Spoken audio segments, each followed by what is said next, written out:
Good morning. I hope the game isn't too loud. I gotta check. Hold on. Hold on. Good morning.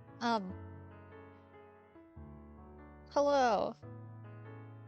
I changed some of my mic settings, so it might be a little bit hard to hear me, and you may or may not hear the game.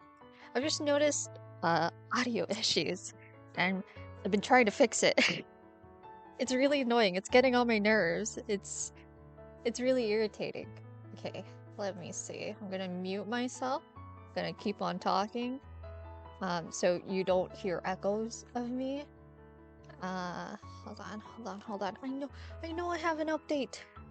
Give me a second.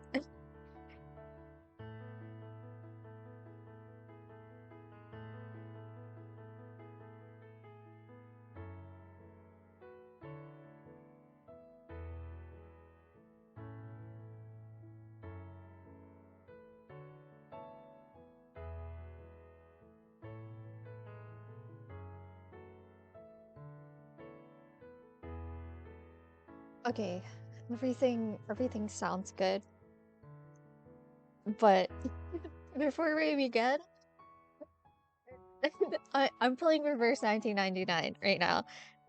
This is a gacha game, and I haven't streamed it yet. I do plan to stream it eventually, and maintenance is happening, I think today, later today. But there's a banner up for a character I really want. I've been wanting her for so long. And she's getting a skin in this next update, so hopefully I can get her. And I only have 13 pulls right now, because I blew all of it on Shaman's banner. But there's a raid up for her. Lilia, come home, please. Oh, wait, that was really good. Wait, that's a 6-star. There's no way. No way, right? Not off the bat like this. Shaman was so difficult to get. I spent like I had to use pity. I hit pity with him. Oh my god, who is it? Fucking Regulus. Oh my god, get out of here. I already have you. No. I thought it was her. No. Okay, well, I at least know that my next pull for a 6-star is gonna be her. But that's so fucked. I got another Regulus. Hi. Well, there you go. Your portrait won now. Okay.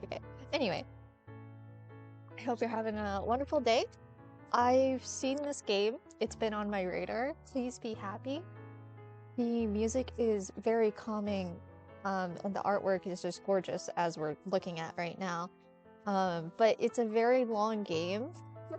And the two other like visual novel games / romance games that I played were kind of short, not really, but you could basically play it within a day. Please be happy though, from what I've seen. I've been trying not to spoil myself as much as possible, but I've been looking into if I can even stream this and how long gameplay wise this might be. And there's side content that you kind of have to do to get certain endings, and I didn't look at that, but that just kind of tells me this is gonna be a long game. So I'm gonna be here for a while streaming this game, which I'm fine with. And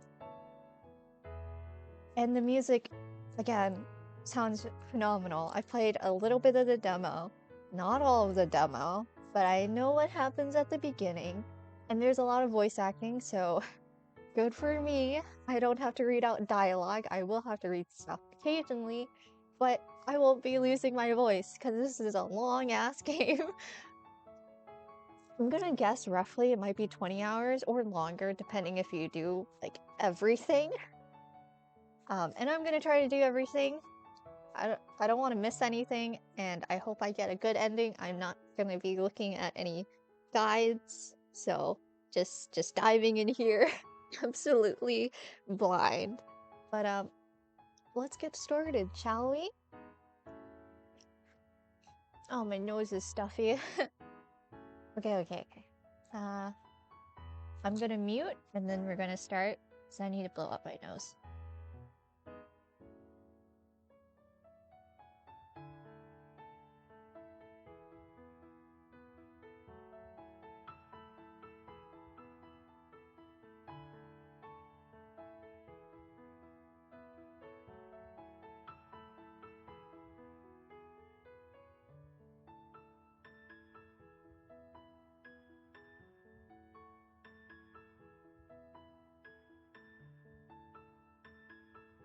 Okay. Hello, Ava. Hi. Wait, you're so small. I got hold on. I'm gonna Hi, Ava. How are you? Hello. I wasn't expecting you to be here. I was kind of half expecting you to like keep doodling, you know, or whatever you were up to. But hi. I was just about to get started. Uh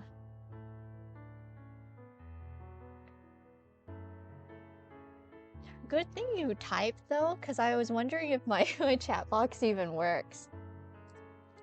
Hi, how are you? I hope you're doing well. I'm gonna only play like 1 to 2 hours of this game, probably, and then continue on another day, because there's no way I'm going to finish everything. Trying to doodle without a tablet stand was killing me, to be honest. Oh man. I'm good, how are you? I'm good. I'm doing well. Like mentally very well. Speaking of doodling, I've been struggling doodling. That's why I didn't stream on Tuesday. I mean, the last Tuesday doodle stream was impulsive. But I kind of wanted to like stream art more often, but I was just not feeling it this week. But other than that, I've been really good. I've made strawberry covered chocolate covered strawberries the other day, really good. I wanted to make them again today, but I was preoccupied. I bet doodling without a tablet stand must fucking hurt. Like, this is why all artists have like their tablets like propped up a little bit, so they're not like hunched over on their on their desks like looking down, because that hurts your neck and back over time. Sometimes art isn't arting. Yeah, it isn't arting. I've been trying to draw my bun boy because I want to stream Final Fantasy, but I don't want to do it without like all the assets there, you know, without all the art there yet. And I talked about it before when I was drawing. on the art stream. I have an idea of what I want him to be posing as and doing, but just executing that is just really difficult. And I don't know why I'm being like extra hard on myself. Because it's my boy. It's my boy. I have to draw him perfect. You know, he's the prettiest, most precious boy ever. And every time I drew him or trying to draw him as of late, it just doesn't look right. It's not capturing the essence of him. But I think I finally like did it. So hopefully I hope so. I'm probably gonna look back at it and be like, actually, I don't think so. The most perfect boy. Yeah, he is the most perfect of boys.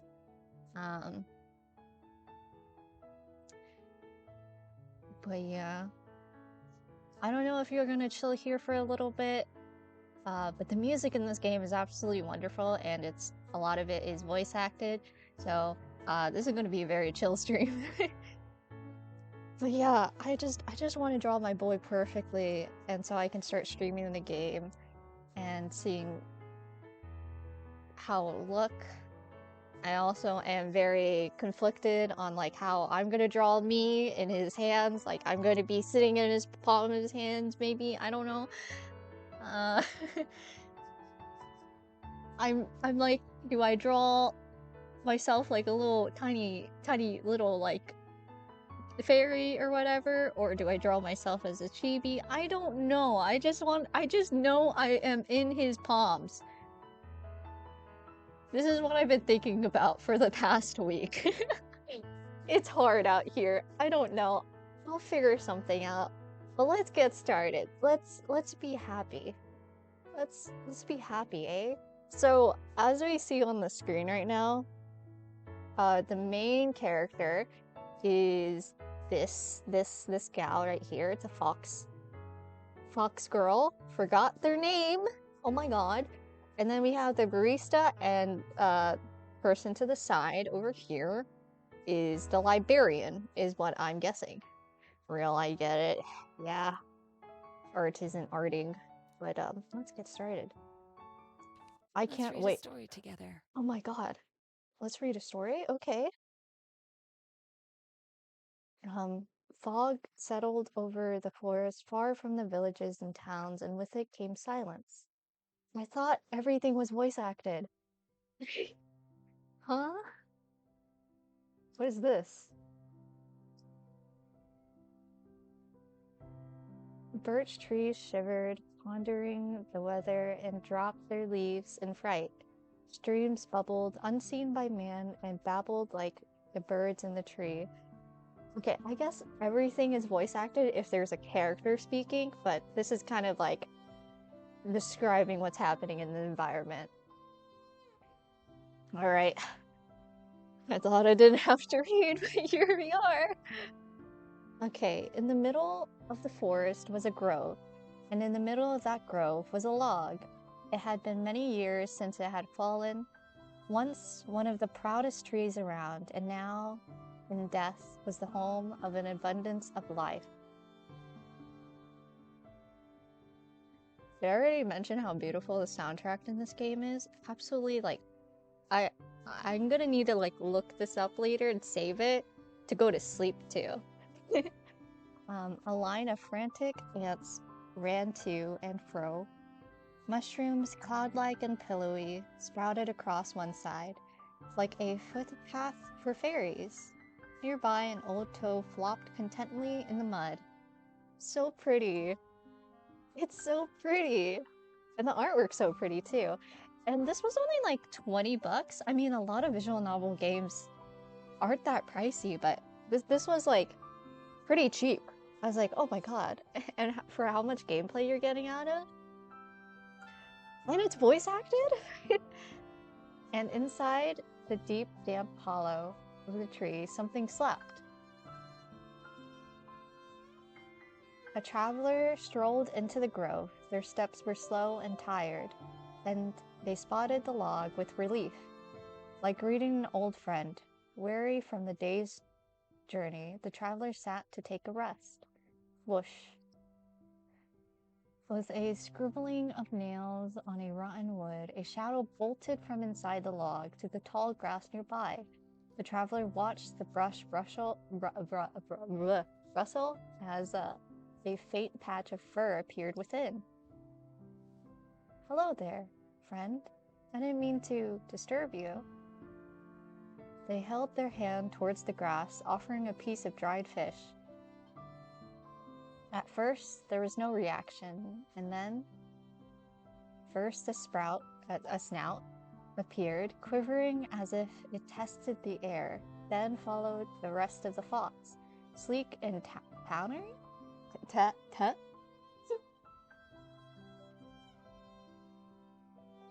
As she took several slow steps forward, her amber eyes were alight with mistrust, but also with wild curiosity. I've never seen this word. It's not often used.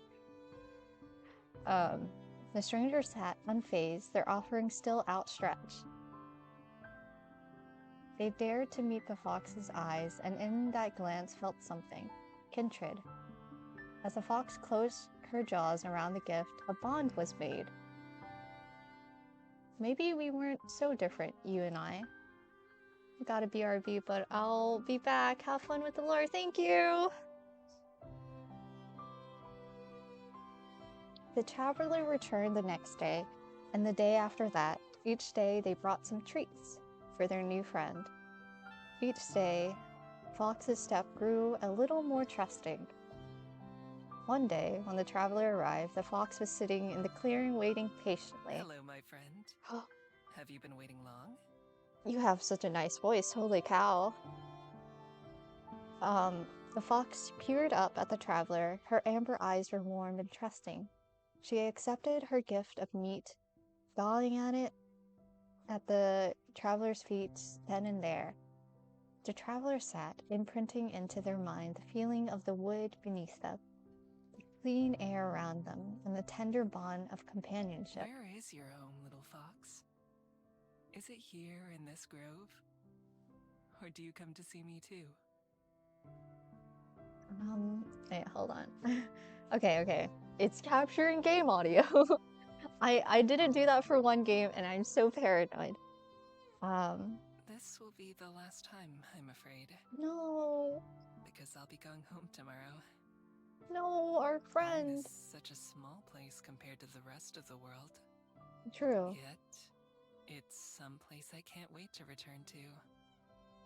I wish I could bring you with me, little friend. I wish that you could see the world too.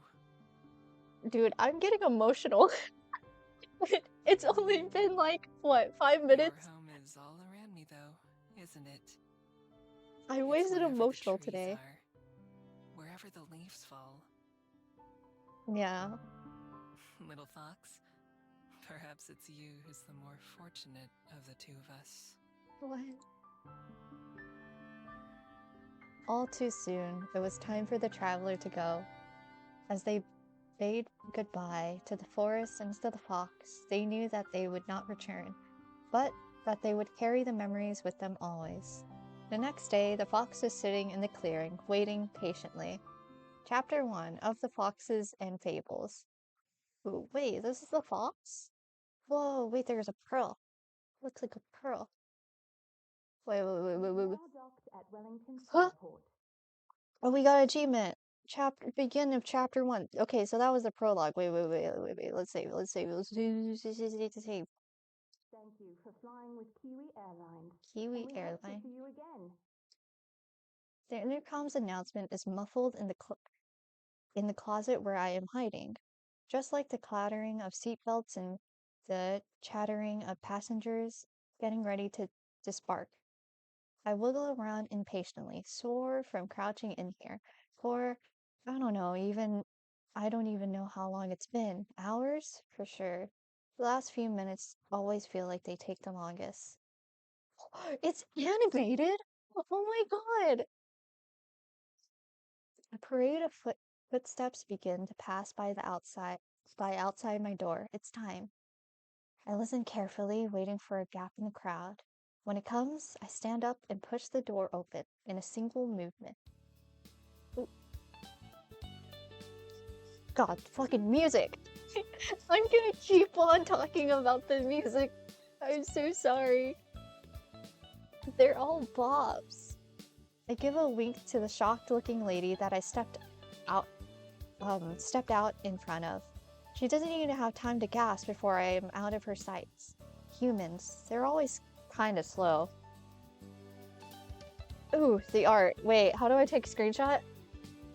This is really pretty. I'm gonna have so many screenshots at the end of this. There we go. Okay, I nod at the smiling flight attendant as I pass by her and then throw up my hood to cover my face. It's been a while since I last flew, but it doesn't always seem like things have changed much. It's always been harder to sneak on than it is to sneak off. I follow the crowd to the end of the walkway and step onto the ground. After a long stretch, I take a deep breath and savor this fresh air after being stowed away for so long. Wellington Skyport, New Zealand. We're in New Zealand? Oh my god. I made it! Your voice is so cute. My breathless voice joins the pleasant hum of the Skyport. You're so cute! Oh my god! A few clouds drift lazily overhead, almost within arm's reach. The sound of the waves rolling onto the shore is like a lullaby. It makes me want to burrow into the sand and take a nap. But I can't. First, I need to get out of here. And there's one more challenge ahead. Up ahead, the snaking line of passengers splits as people are funneling into the security stations. Security. While I'm too far back to hear what the guards are saying, it looks like they're examining little booklets from each traveler before letting them pass. Humans sure like processes and procedures. I definitely don't have a booklet like that. Yo, you're fit? Kind of fire. Glancing around, I hope to find another way out. An open window would work, or even an unguarded exit. I'm pretty sneaky when I need to be. Unfortunately, it looks like there's only one way to leave, is going through security. Without another option, I join one of the lines and prepare myself. I have to do this the old-fashioned way. Hi, daughter. Hi, Gabi. How are you? Hello. Hi. I hope you're doing well. The line moves briskly as passengers are cleared one after the other, and I'm almost at the front of the queue before I know it. As the passengers in front of me approaches the booth, I listen closely. I'm terrible? Why are you terrible? Well, I hope this game makes you happy. Because it's called Please Be Happy. I'm doing well, actually. Much better than I have for the rest of the week. A little. I sadly exist. No! I'm glad you exist. Take your words back and throw them, chuck them, burn them.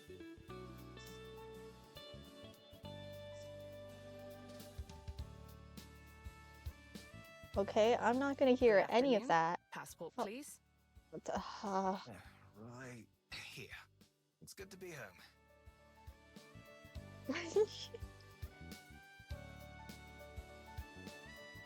Ugh, sorry, I have Automon, but your aggression is a little bit too much for Twitch, I guess. Thank you.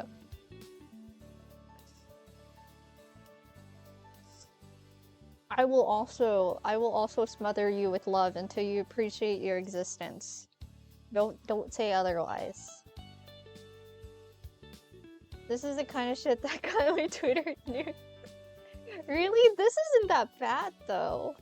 You know, except, okay, what you did say, I bet if you said that right now, the Automod's gonna be like, yo, what is this person saying? What are they saying? Gotta be careful. But Yeah. Yeah. Yeah. There it goes. I'll allow that though, because I know you don't mean it. But I guess if it was coming from someone I don't know, I would probably be like, yes, what? Why would you say that to me? Actually, I'd be slightly like offended, but not really. I'll just move on. I'll take no blame. It's okay, you have an ult, so we'll be alright. But yeah, why are you like sad you exist? Do you want to talk about it, or is this not the time and place? Unless it's real personal, then you can go to my DMs and message me there. Life is hard. Understandable. Is your toothache still fucking you over? Quite challenging. You're speaking the truth. Damn right. Life be hard.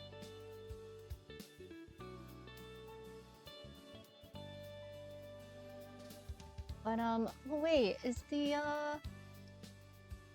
messages getting cut off, or is it just me?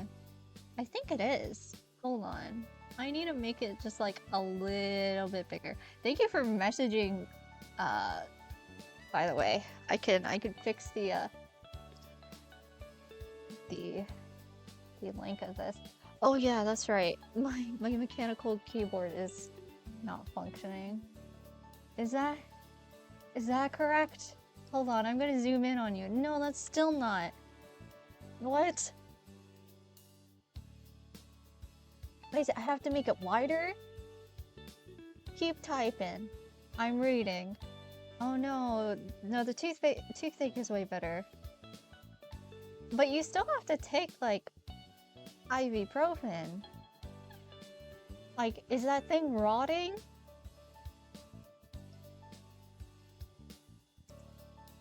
I'm gonna do 350. There we go. There we go. Now we can see this full messages. I don't shut up. I once knew a man who turned out to not be a man. He was a child. What? Huh?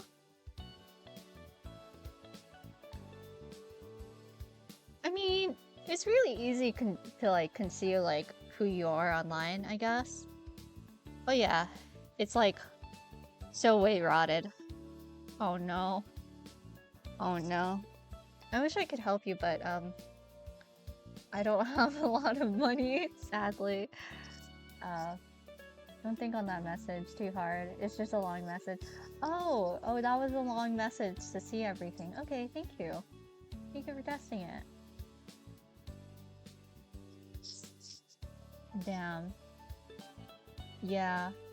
I think, like, if you can't get any medical help, actually don't take my word seriously. I'm not a medical professional, but you know how baby tooths get pulled out by like a bunch of different methods? You could maybe do the same thing with your rotting tooth, because that's legit what they did with my tooth as well when I had the same issue. I had a tooth infection.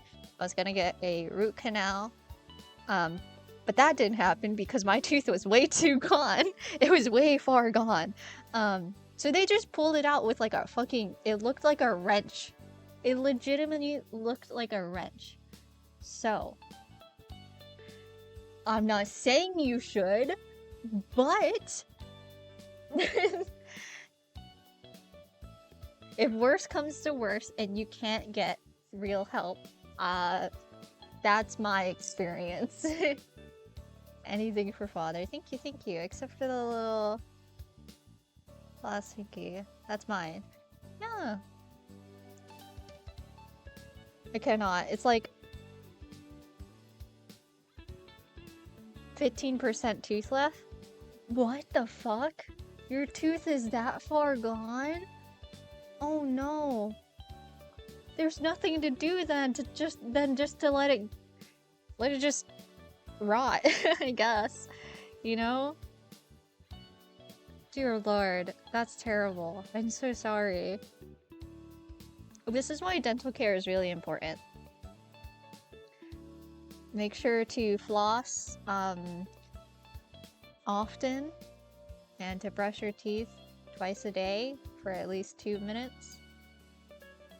And to not drink too many acidic or sweet things. And if you do, try to at least like put a cap on it. And drink tons of water. Like, wash it down with water. It's not gonna eliminate everything, but it definitely wash down all the acidity that is left. I think the nerves are dying.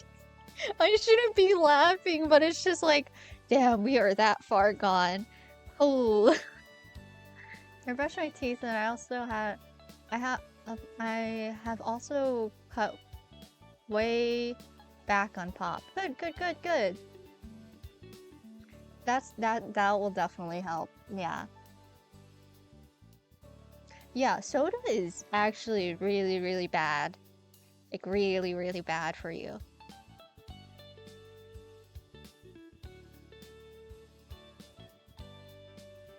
But yeah, it seems like you won't be suffering for too long at the rate that your teeth is rotting, and hopefully it'll go away. You know, another thing you can do as well that could help with the pain is if you've ever had a procedure with like teeth being pulled out, or like you've had a cavity and they've like worked some stuff. I've had a lot of dentist experience because as a kid, I just ate way too much candy and had a lot of cavities, and had like 5 teeth pulled out in one operation. Because like most of my baby teeth like weren't coming out, like they weren't falling out, so they had to pull all 5 of them out. But afterwards, they recommended to rinse your mouth with like warm water and salt, I think, just to like lessen the infection or whatever. I forgot the exact words, but warm water and put some salt in it, stir it a little bit, and then like whoosh it around like mouthwash in your mouth should at least help a little bit with preventing infections. But you already have an infection, so I don't know if this would even help.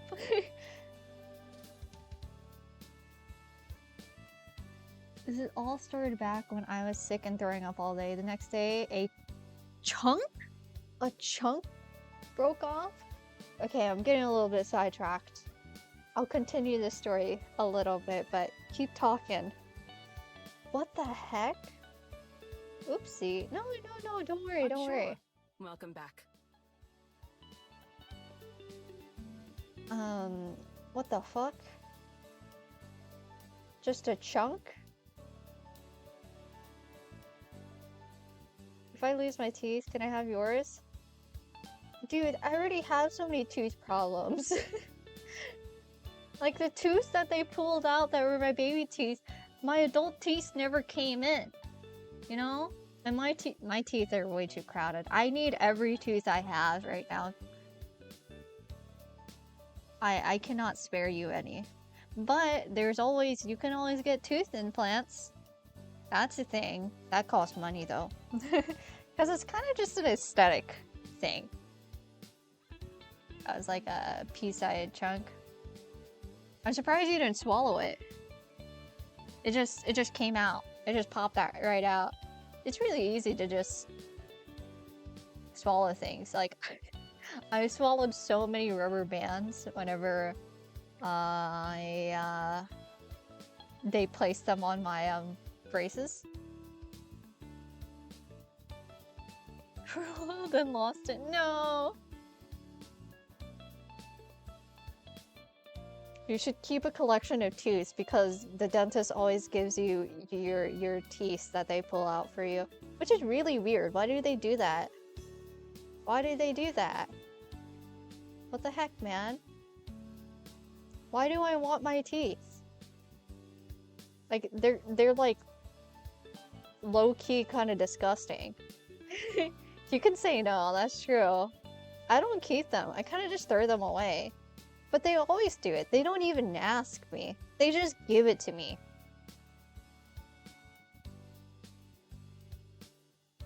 He stamps something in the man's booklet and then hands it back to him.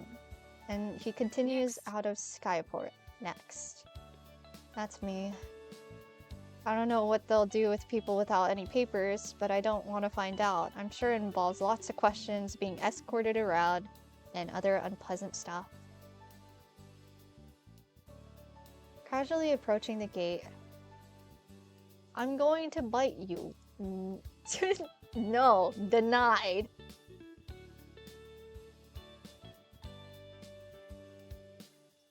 I don't want any biting. Please do not bite me. I do not want that. I'm literally crying right now. If that's your way of showing affection, you should ask people if they want to be bitten. I mean, sure, some people might be into that. I don't really want to be bitten, you know? I've seen two friends like go at each other and they were like having fights, and then one of them bit the other person. And it was not great. They had to apologize afterwards because it's just kind of out of nowhere and odd to just bite someone. That's a Galbian trait, Father. We bite. Yes, it might be something you are prone to do, but I still don't like it.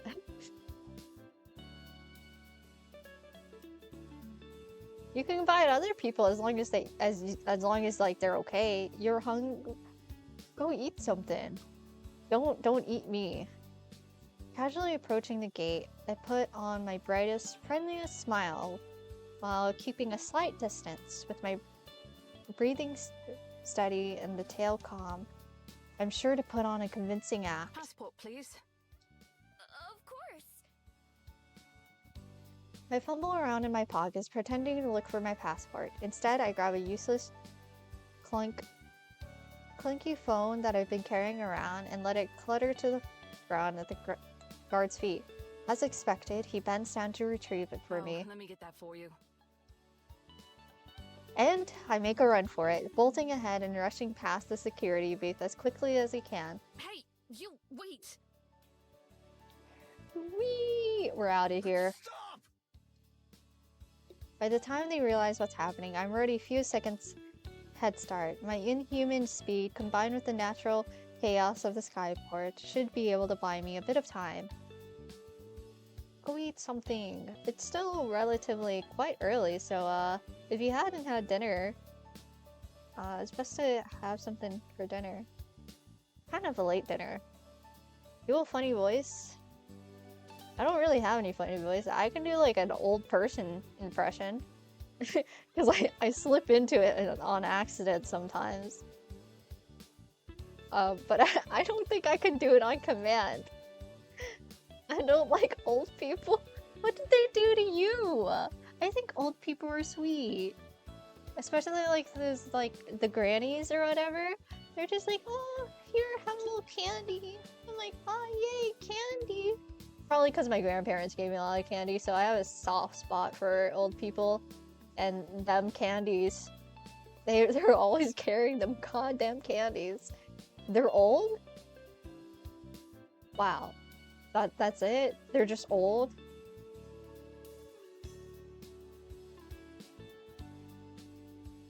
That's what's offending you? Is the amount of time that they are on this planet? You don't really mind old people. You're just saying shit? Okay.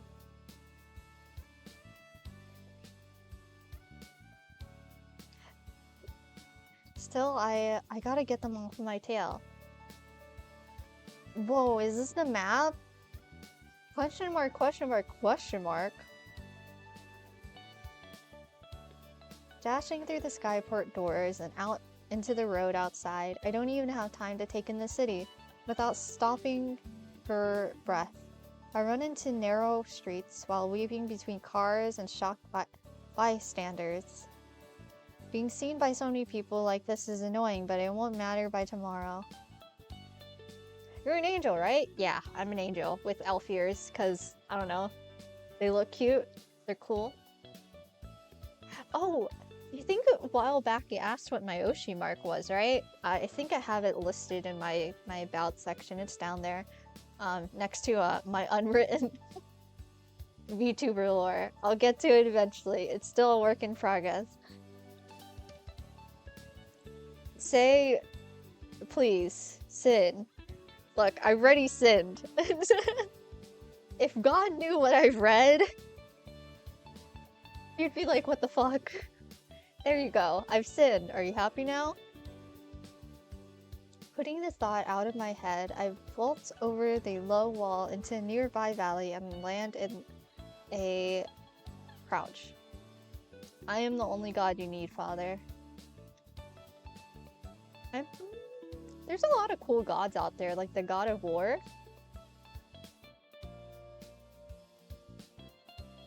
Out of sight, but only for a moment, I close my eyes and relax my muscles. All feelings disappear except for a slight warmth against my neck. My secret weapon. What? This unremarkable looking necklace is one of my only possessions, and by far the most important. A certain one of the beads string around my neck begins to heat up in response to my will. A soothing warmth flowing through my body. Gasp. I'm sorry. I gotta be honest with you. Hey, but you're like one of my only kids that I've drawn and brought to life. There's no one else. Lie to me. I can't. I don't want to tell you a lie, and then you find out later, and then you're like, what? There are others?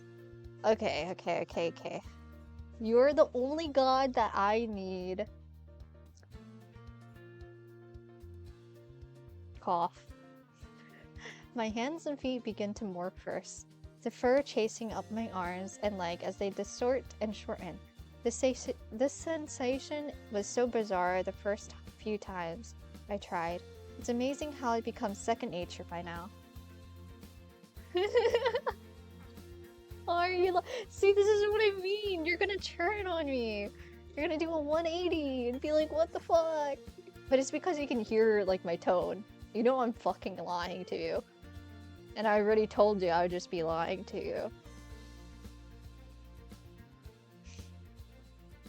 Closing my eyes, I let my body and head shift and churn. The face was always a little uncomfortable, my once human face changing and lengthening into a snout with some difficulty. Oh my god, magical girl transformation? The process completes after only a few seconds. I open my eyes not as a human, but as a fox. I dart away without waiting, far quicker on 4 legs than I could be on 2. Obstacles like a stack of garbage cans ahead would be a pain to get past as a human. But instead, I am able to flit through between the gaps without slowing down. Sounds like security guards haven't gotten up on me yet. Pick up the pace, running as fast as possible as my paws will take me. His heavy breathing gets further and further away, and in just a minute or two, I know I'm safe. They call me Tony Hawk, the way I flip shit. Man. I don't know where I am, but it's not like I knew where I was when I started running. I always feel bad for the guy who's chasing me. He never stood a chance. Even the crowded city streets, there's no way anyone or anything can outrun me. The wind just wishes it could keep up with me. Damn. Fast as fuck. They call me SpongeBob the way I be cooking. Comfortable that the danger's past, I slip into another alley. Once I'm sure that I'm alone, close my eyes and concentrate on the form I want to take once more. That familiar, flowing warmth runs through me again, my body stretching and deforming at my command. A few moments later, I open my eyes to glance at my hands. Better luck next time. Where's your wings? Yo, it was too complicated to draw.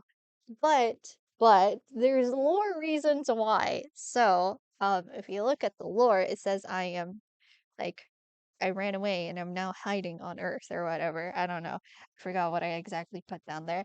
But I don't want to look like too much angel-like, so I can on command like make my wings appear and not appear, right?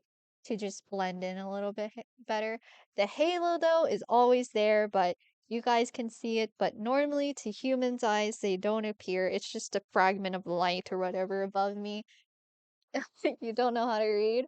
I think it says something like that. But yeah, lore reasons I can make my wings disappear um whenever I want. It's just easier that way. And also an excuse for me to not have to draw my wings. Because imagine animating wings. Could not be me. I don't want to do that. Imagine having lore. You have fucking lore, bitch. I mean, I did come up with it, so I guess I am a nerd. It's okay. I embrace it. No, no, you don't. Yes, you do. I remember. I created it. I did most of the thinking. Okay, my lore is an angel running away from I don't know, and is hiding away on Earth. That is my lore. Straight up lying right now.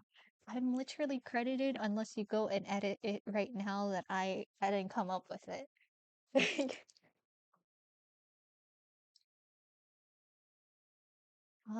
Brushing the dust off of myself, I nonchalantly stroll out of the alleyway and back into the street.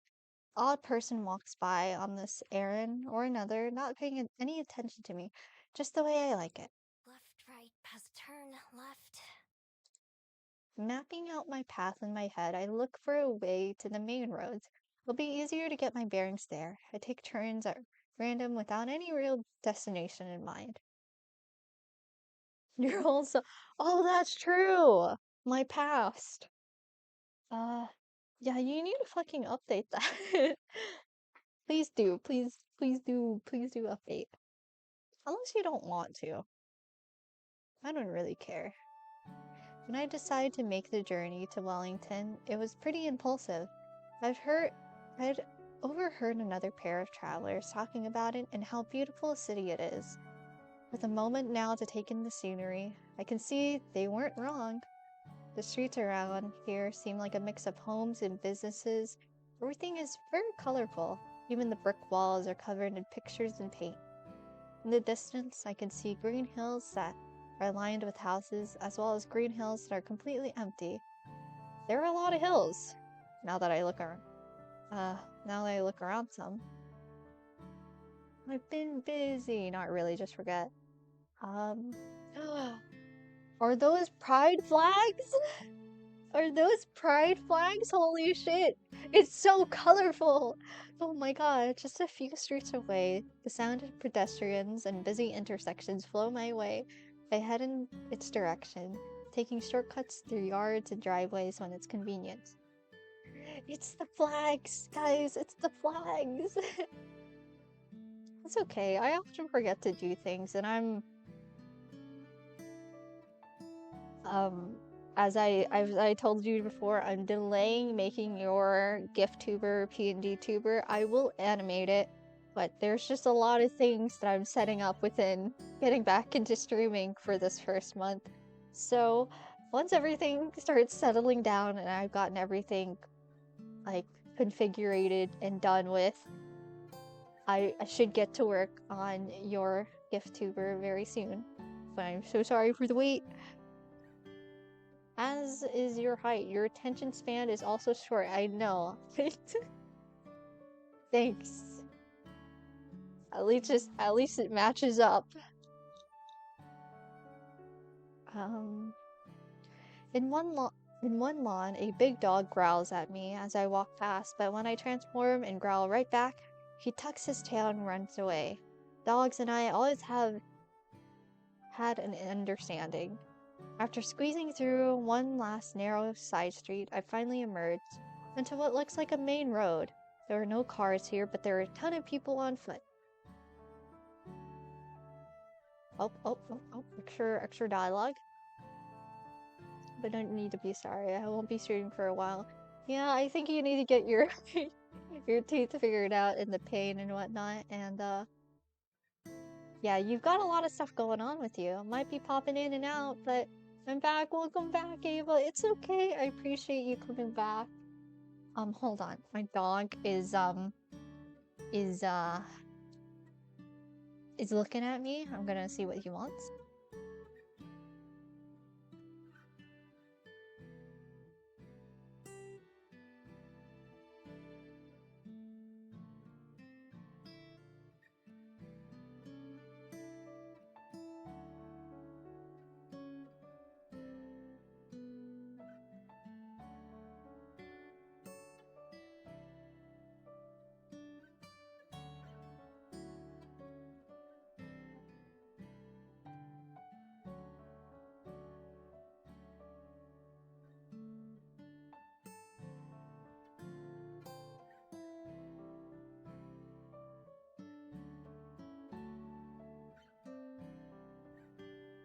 It's my favorite mods.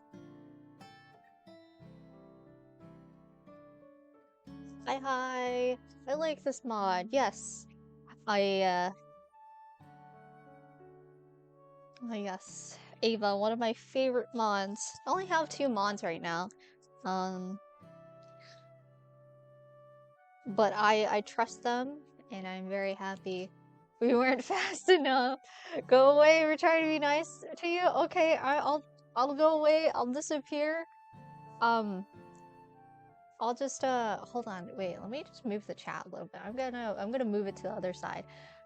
I'll go eat a grape. I'll give you like a minute.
Okay, the compliments are getting a little bit overwhelming.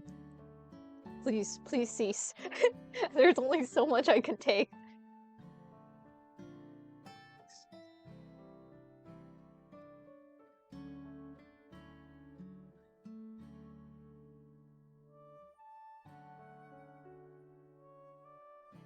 Thank you, Ava. Yeah. You mentioned that I am very cool. Like, that was the first thing you mentioned whenever we like sat in a cafe. Like, oh my god, your tattoo! I'm like, yeah, I know! It's so cool! I forget I have it a lot. I'm like, oh yeah, I spent $200 on getting a tattoo! Oh! I have the ultimate say, hey, guys. No more. You got ink? Yeah, I told you about it a while back. I don't know if I have any pictures still saved. But yeah, I did go through. I did go through and get the tattoo. It was not that painful. If even painful at all. It was more the aftercare that was the most annoying part because it got itchy and I'm like, I can't itch it. Wait, no, I remember giving you tips. Honestly, everyone that I asked advice about for tattoos, like, you guys were definitely over-exaggerating the pain. But then again, the arm isn't the most painful place to get it, but some of the ink did hit like the inside of my elbow, And that stretchy part, because that part bends, I've heard is quite painful. You know? Because that skin moves around and folds. But it wasn't bad. It wasn't bad at all. It was very nice. The more tattoos you get, the less they hurt. It didn't hurt at all the first time. But yeah, probably get more used to it as time progresses. But yeah, I think you guys are cool. And I appreciate you guys. And I'm glad we are friends. But anyway, oh my god, the rainbow flags, I think they mention it. There are brightly colored signs and decoration on most of the buildings in the middle of the roads. There are fountains and benches, trees, and all kinds of stuff. The best part is the variety of stores. When I stroll past a few of the windows and peek in, I can already tell I'm able to do most of the shopping around here. There are stores with foods, with clothes, and with just about everything else. I don't have any money on me, but that isn't exactly a problem. ...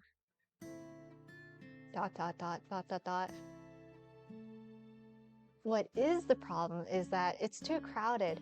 Dodging a couple of security guards is one thing, but trying to escape down a busy street with lots of people could be too much for me. Are you thinking about stealing? My next tattoo is gonna be on the back of my spine, of my neck. It's gonna hurt. Yeah, that sounds like it's gonna hurt. I don't know who you all asked, but I'm pretty sure after lower pain tolerance. Yeah, it was mostly people who were born male at birth. Yeah, it seems like a lot of the reviews that I was reading, a lot of videos, and just people, because I asked people that I knew personally, and then I also looked up online. People born as females have a higher pain tolerance. Don't know if that's true, but a lot of their posts just talked about it wasn't that painful. I was like, nice. But I was still very anxious and nervous going in because I was just like, this is something I've never done before. So you don't know until you experience it.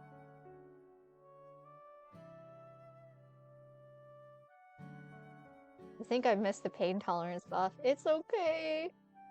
It's okay. God does not make us all equal. We are not all equal. Yeah, good luck with that tattoo on the back of your neck. Like, any part of the neck I've heard is very, very painful and it just bleeds a lot.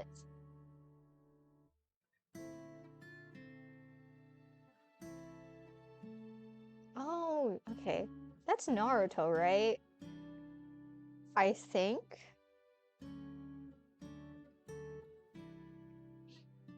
You know, you would think after like going through so many like procedures and dentist appointments that I would get used to the feelings of needles. I still don't. So like, I might be able to handle certain pains, but not all pains are equal.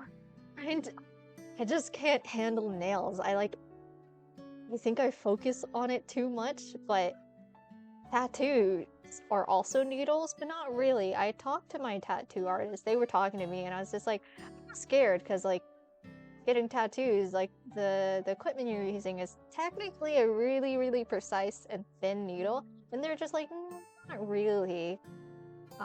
Sure, I am making like cuts into you, but it's more like I'm quickly just I forgot what they said, but they're like, it's not exactly a needle. No.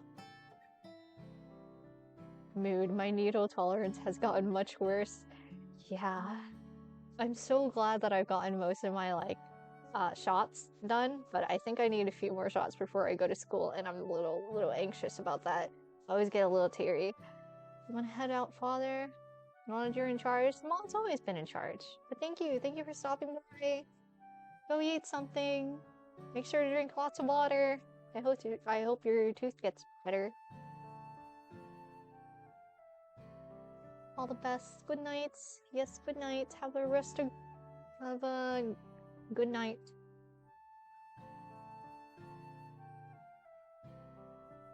Right. let's continue the story. I'll just have to remember where this place is and make another visit later. After all the shops are closed. You're gonna fucking steal. I mean, they are a fox, so, like... Then there's a man in a bright coat hurries past me, talking loudly on his phone in a language I don't recognize. He is so distracted that he didn't even notice his wallet falls out of his pockets onto the sidewalk. Are you about to snatch that? Yoink! That's mine. That's mine now. I notice, of course. Hell yeah, let's go. I don't promote stealing, but it's a hard life out here. Seeing the opportunity, I zip over and snatch it up. Prying open the black leather pockets, I find... Score. How much money? Couple of bills in what I figure is a local currency. I slip the money out and into the pocket of my jacket. Thievery is just land piracy. I'll allow it in fiction. Yes.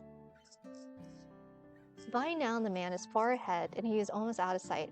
I'll have to hurry to catch him up to give him his wallet, and he barely even says thank you. I should have just kept the whole thing. Damn, fucking rude?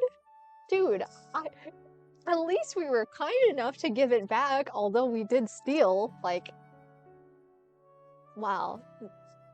Not even proper thank you? It's only fair I only get a little something for myself, since it's not like he would have ever gotten it back without me. True. True. I head back to my bench and inspect my prize. Is this New Zealand bucks? So we're based. This game is based in New Zealand. That is our setting. Is this accurate or is this like fictional dollar bills? This fictional monies. A blue bell and a brown one. These feel steady. Nothing like the paper I expected. 1, 0, 10, and 5. So 15. We got 15 buckaroos for this. 15 isn't much. I definitely should have kept the whole wallet. Oh well, at least this should be enough to buy me something to drink. New Zealand is the last city I was set for the anime came to me. Me too, I wasn't expecting it either, but holy cow. Like, I've heard New Zealand is very pretty, and seeing the backgrounds for this game, it is very pretty. I don't know if they're taking like straight inspiration from places, but it's very pretty so far. My thirst is starting to get the better of me, and I haven't done anything since I snuck onto the airship. Following my nose, I walk down the busy street until I find one of those mini cafes lining the back. The sign above its front door has a picture of a bell on it. Is this where we get to meet one of the first girls? Is this where we get to meet one of the potential love interests? Oh my god, I think it is! A charming bell rings from above the door as I enter. I can't help but savor the waves of refreshing, cool air washing over me, which feels even better after so much running. This is such a cute cafe. I like all the plants above. These like terrariums. Is that what you would call it? You know what's so funny? I was watching a streamer make a bunch of terrariums for their friends for Valentine's as a little gift. And people are just like, dude, why are you putting plants and rocks into an aquarium? And they were just like, I think people don't realize terrariums and aquariums are two different things. It's in the name, guys. Terrarium, aquarium. You know, I shouldn't expect a lot. Like, a lot of people can't read. Hiya!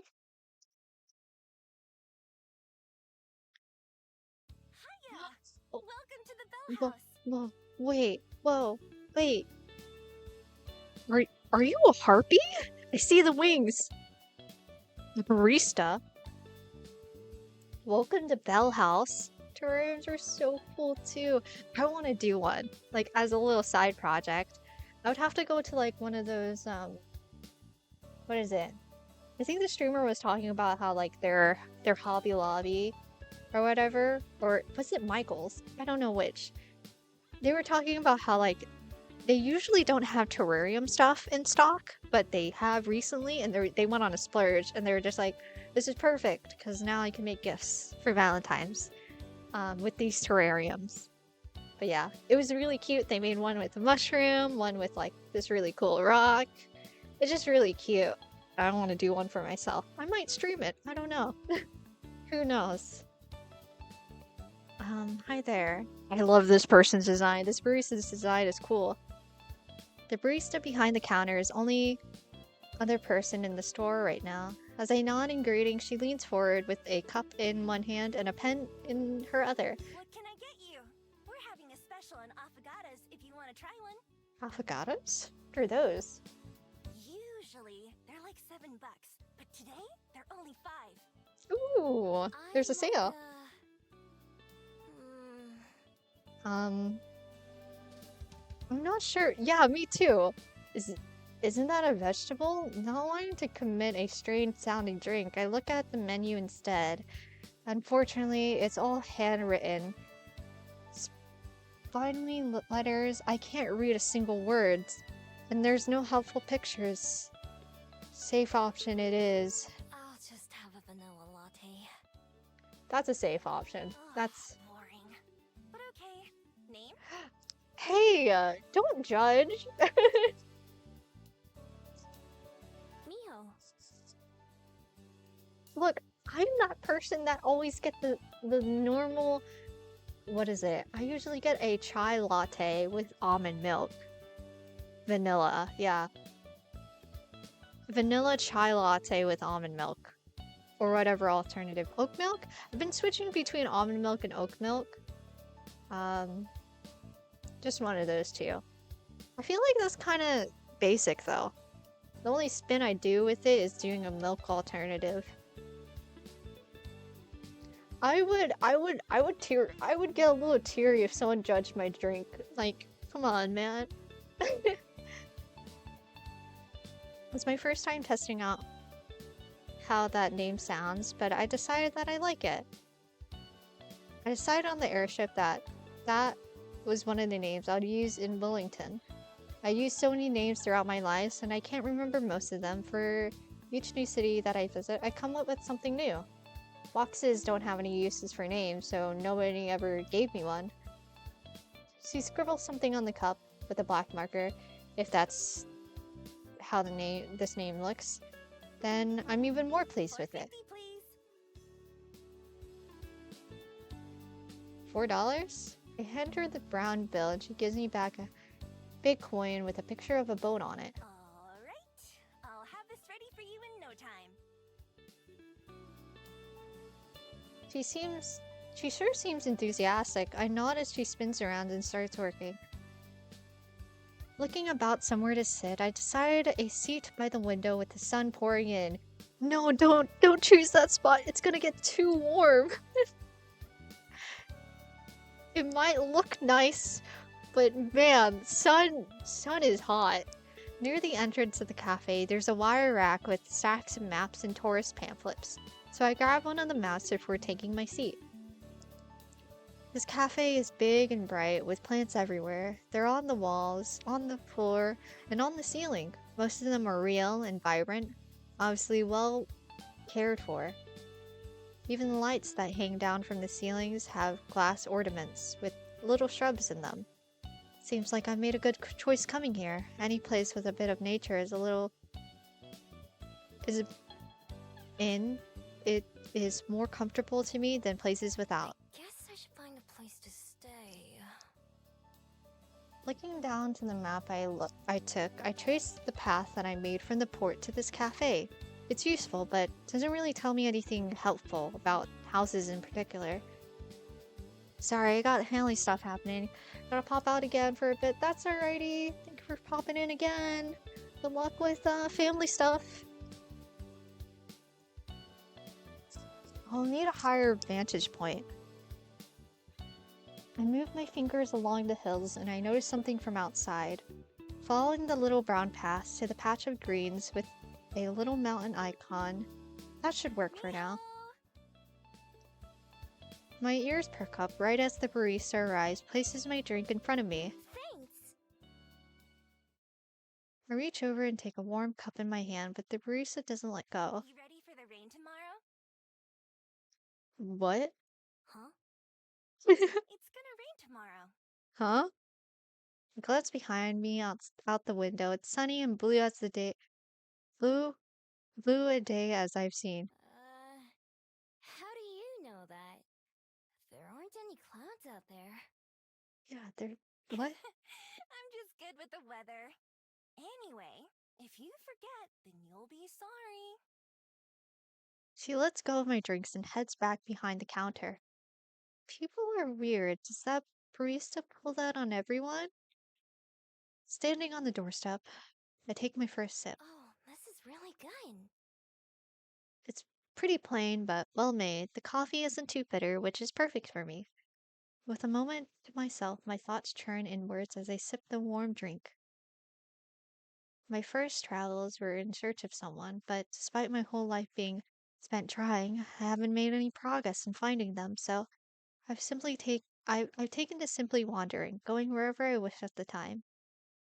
I've been itching for a new change of scenery anyway, so I boarded, well, snuck onto the first airship that I could. The best part with about owning nothing but the clothes on my back is I can pick up and leave whenever I feel like it.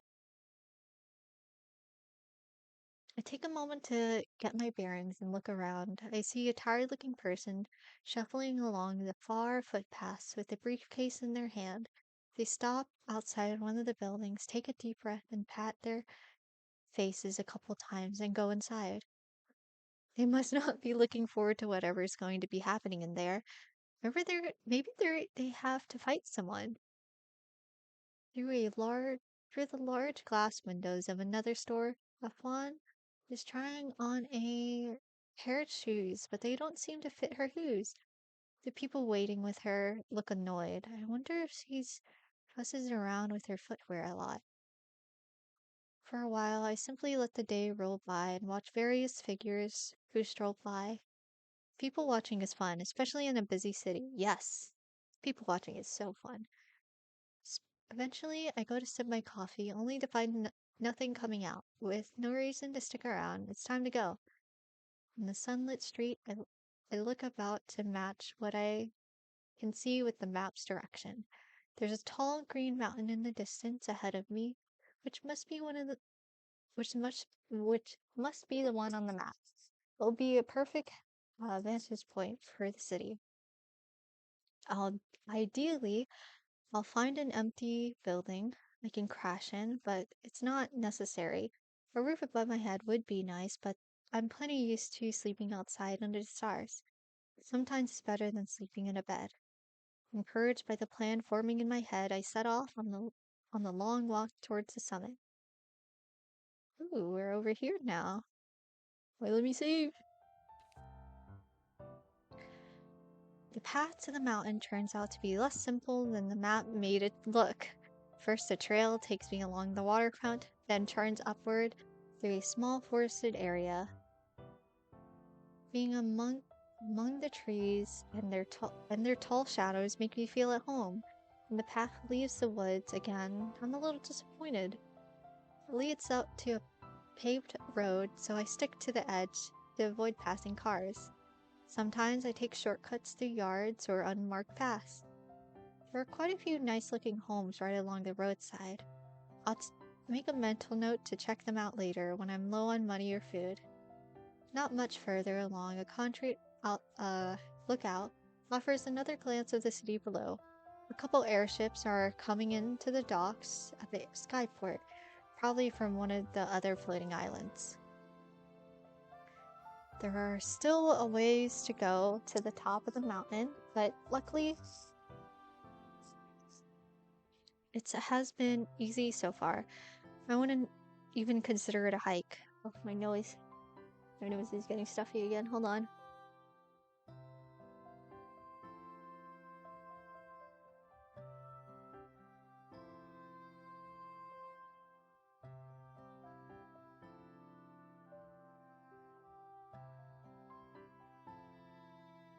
Okay.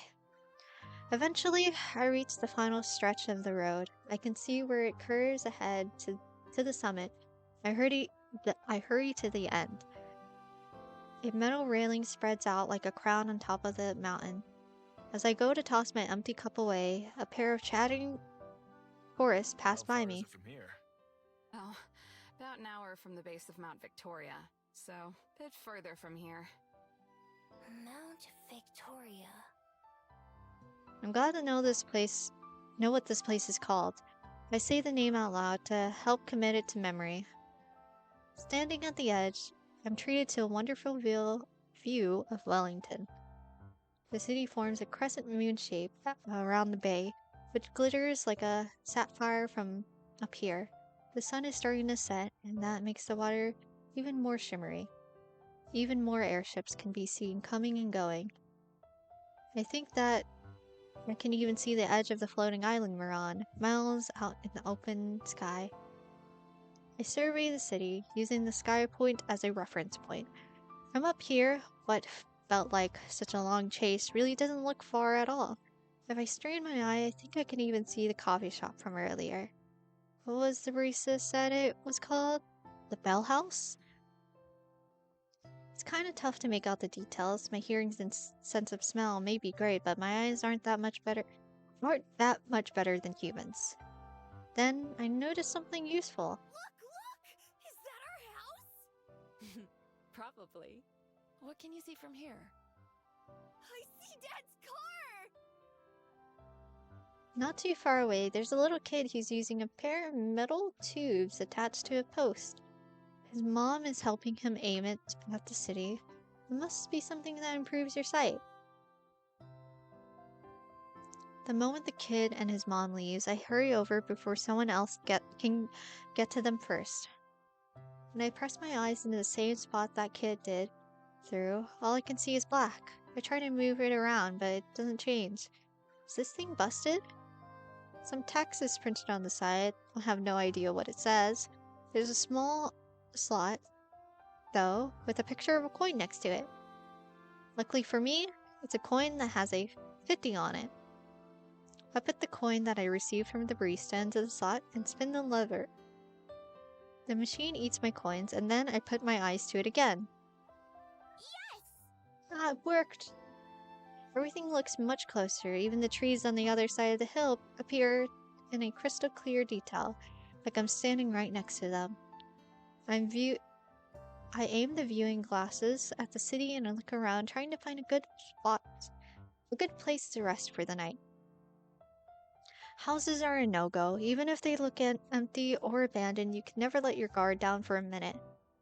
Same with most of the shops. I don't have enough money for a hotel, and I won't be risking sneaking into one of those either.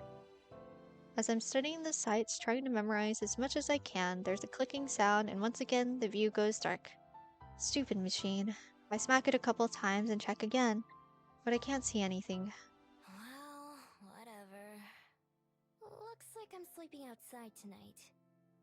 Guess this place is as good as any. I head back down the trail a little bit and hurry off into the underbrush. Oh, we're over here now. Not perfect, but it'll do. It's not exactly the wilderness, but just about everything around here seems city free to accept. Usually when I make a den, I prefer to find a place far from any other people. A place where no one will find me. I doubt I'll find anything perfect, but this is good enough. It's fine. Can't afford to be picky. Once the trail I was on is out of sight, I transform again, my neck getting warm as my beads activate. A few seconds later, I'm on all fours. Oh, the music.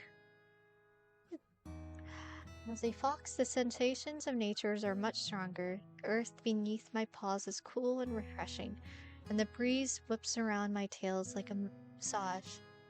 I hurry down a hill covered in grass, so tall that it reaches all the way over my head. I can smell fresh water and follow the scent to a small stream. where I'm able to quench my thirst. It's just as satisfying as the drink I got at the cafe, but in a different way. And being able to slurp up water is way more enjoyable than using a straw, or worse, one of those lids with the tiny holes. For a little while, I followed my nose to some berries and edible plants. That'll do for a snack. Unfortunately, unlike water, foraging is never as satisfying as eating human food. But if I want a real meal tonight, then I'm gonna have to pick up the pace before it gets too late. Still, I want to get this done now, while there's still daylight. I keep close to the stream and search for a place where the ground is soft, but before too long, I find a promising area. A small valley with hills on most sides and thick foliage on the others. I'm still close enough to civilization to hear cars and other city noises, but this area I'm in doesn't seem like it gets visited very often. At the very least, it doesn't seem like really smell like people. The spot that I settle on is a nice mound of earth near the edge of the woods, particularly hidden by the tall trees and with low-hanging leaves. Even if no one comes by, it makes me feel better knowing that I'll be out of sight. And so, I start to dig. My claws rip away at the dirt as I burrow downwards, widening the tunnel beneath enough for my slick form to fit. First, I dig forward, and then downwards, widening the area big enough for my whole body to fit. This is something I've been doing my whole life, even back when I was just a regular fox. I think that's why I don't mind too much compared to sleeping inside somewhere. It just feels right to me. Oh, this is our little home, our makeshift home. It takes a little while, and by the time I finally finish, the first few stars are starting to peek out from the sky. I shake myself clean of the dirt that sticks to my coat, and then transform back into my human form. Spread this here, a couple of branches here, some leaves there. I walk around the valley a bit, checking from different angles. Not bad for just an afternoon's work. If you weren't looking for it, I don't think you would ever notice anything out of place. All that digging has made me work up an appetite, and not the kind that would be satisfied with just a few berries. I'm so hungry. I haven't had a real meal since yesterday. My stomach rumbles painfully. I've been so busy arriving here in Wellington that I kind of forgot just how hungry I was. I'll grab some human food back in town. Casting one last glance at my afternoon's work, I set off towards the city. Work never ends. Time to get some food! Food time! Oh man, we even went a far distance. Holy cow. I'm a bit disappointed when I finally get back to the busy street from before. I was hoping that it would be emptier now and that all the stores would be closed. Turns out I was half right. A lot of the shops have gone dark for the evening, but there are just as many people walking around now as were earlier. In fact, there might even be more. The patio of a restaurant has a bunch of tables full. A mermaid is sitting in the fountain I sat by earlier chatting with Cyclops. Even the cafe that I visited is crowded now, with a line almost out of the door. After pacing up and down the road for a while, I sit down and try to figure out what to do next. I'm not too worried about what would happen if I'm caught stealing. I'll just escape, obviously, even if they somehow manage to catch me. It wouldn't be an issue for very long. See, there's something different about me that makes me extra good at being a thief. It's not just the skill I've practiced over the years, like picking locks and sneaking around. No, it's a bit more special than that. Without a fail, every single person I meet forgets about me by the next day. I don't know why, but I don't care either. It's magic. That's all I know about it. Really useful magic. Everywhere I go, no matter how careless I am, all my problems are solved by the next day. It doesn't mean there's no danger. I've been caught in the act before, beaten or harassed before, and even managed to get away. I've even lost a few prizes that I stole fair and square, because I had to get going in a hurry. But if someone sees me but isn't able to stop me, I know that I'll be home free. Sure, they might even remember having something stolen, but they'll never know who did it. That's really useful. It almost makes things too easy. Right now, it'd be smarter to just come back even later, in the dead of the night, and hope there are no people around. I'll be able to take my time browsing without having to worry about making a quick escape. Where's the fun in that, though? I walk casually up and down the street, glancing into windows without being too obvious about it. Some stores still have customers inside, others have locked their doors and shut off the lights. Most of the restaurants are still open and are only making me hungrier. Stealing from restaurants is a bit much, even for me, though. I've tried it before. The cluttering kitchens, as well as the tables and chairs, make it hard to get around. Plus, I've learned the hard way that there are plenty of hot and sharp things for angry cooks to throw at you as you try to make your way out. Instead, packaged or pre-made foods are my best friends. Things that I can grab multiples of at once and stuff into my pockets. If I'm really lucky, I'll find a place with refrigerated sandwiches or salads, or something perfect or sometimes perfectly good hot food that gets thrown out. You wouldn't believe the kind of stuff that's available if you don't mind sifting through the trash a little bit. It's not ideal, of course, but hot meal is a hot meal, and I know plenty of foxes who've eaten much worse. Target spotted. Oop, we locked on. It's perfect. A small convenience store, snacks lined up behind the front window. Even better, the stores on either side are closed too, so there's not many people in the area. Locked, huh? Not surprising. I head down a nearby alleyway to find the back door, which is probably where they bring in new products. The alleyway is dark to begin with, and my dark clothes help me hide even better. I glance around the alley, glad like always for my excellent night vision. Nobody's watching. No one's even around. I pull up my hood over my ears, tuck my tail between my legs, lean towards the sturdy door to anyone not looking closely. I'm surely appear nothing more than a shadow. I dig into my pockets until I find my trusty lockpick. Then I set to work on the door. It isn't a complicated lock at all, just a regular keyhole. With a click, the latch springs open just a few short moments later. Bingo. Huh? I try to tug the door towards me. There's a chain on the inside that keeps it from opening very wide. There's no way a human could fit through the gap, but it would be easier for a fox. First, I slink away for a bit, idling on a nearby street like a regular pedestrian. I wait to see if anyone shows up in case I trigger a silent security system. After about 10 minutes, I decide it's safe. Damn. Whoa. This fox girl knows what the fuck she's doing.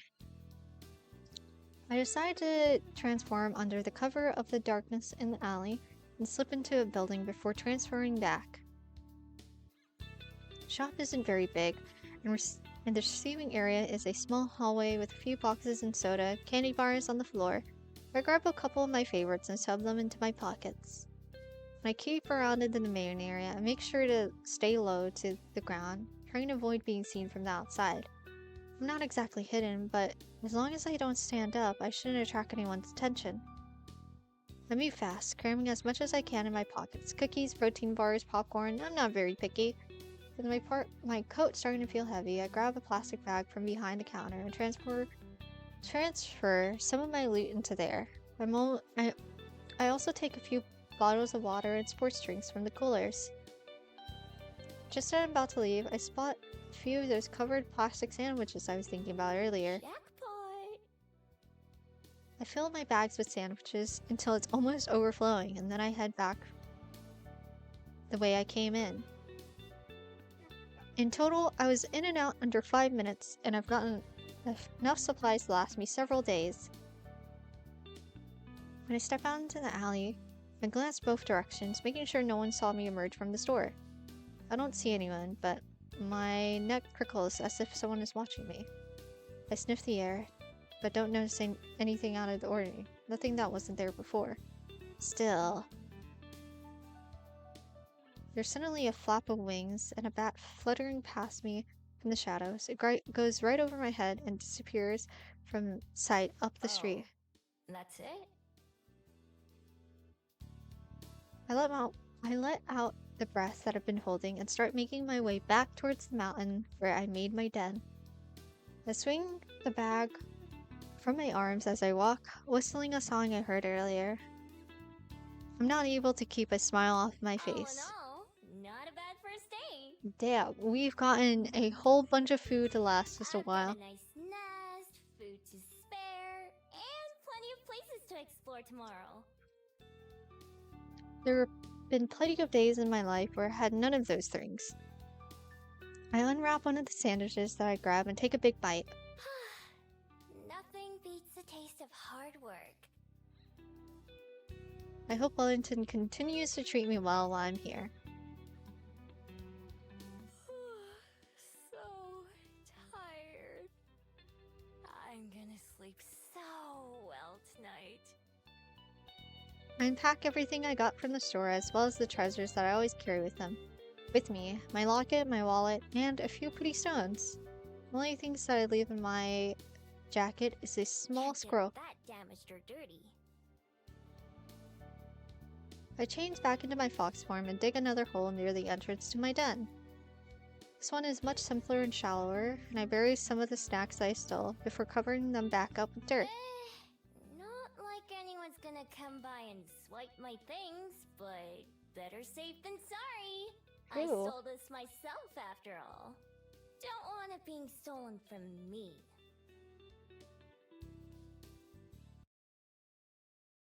Stuff like my pen and my favorite rock go into the burrow with me since I like having them close by.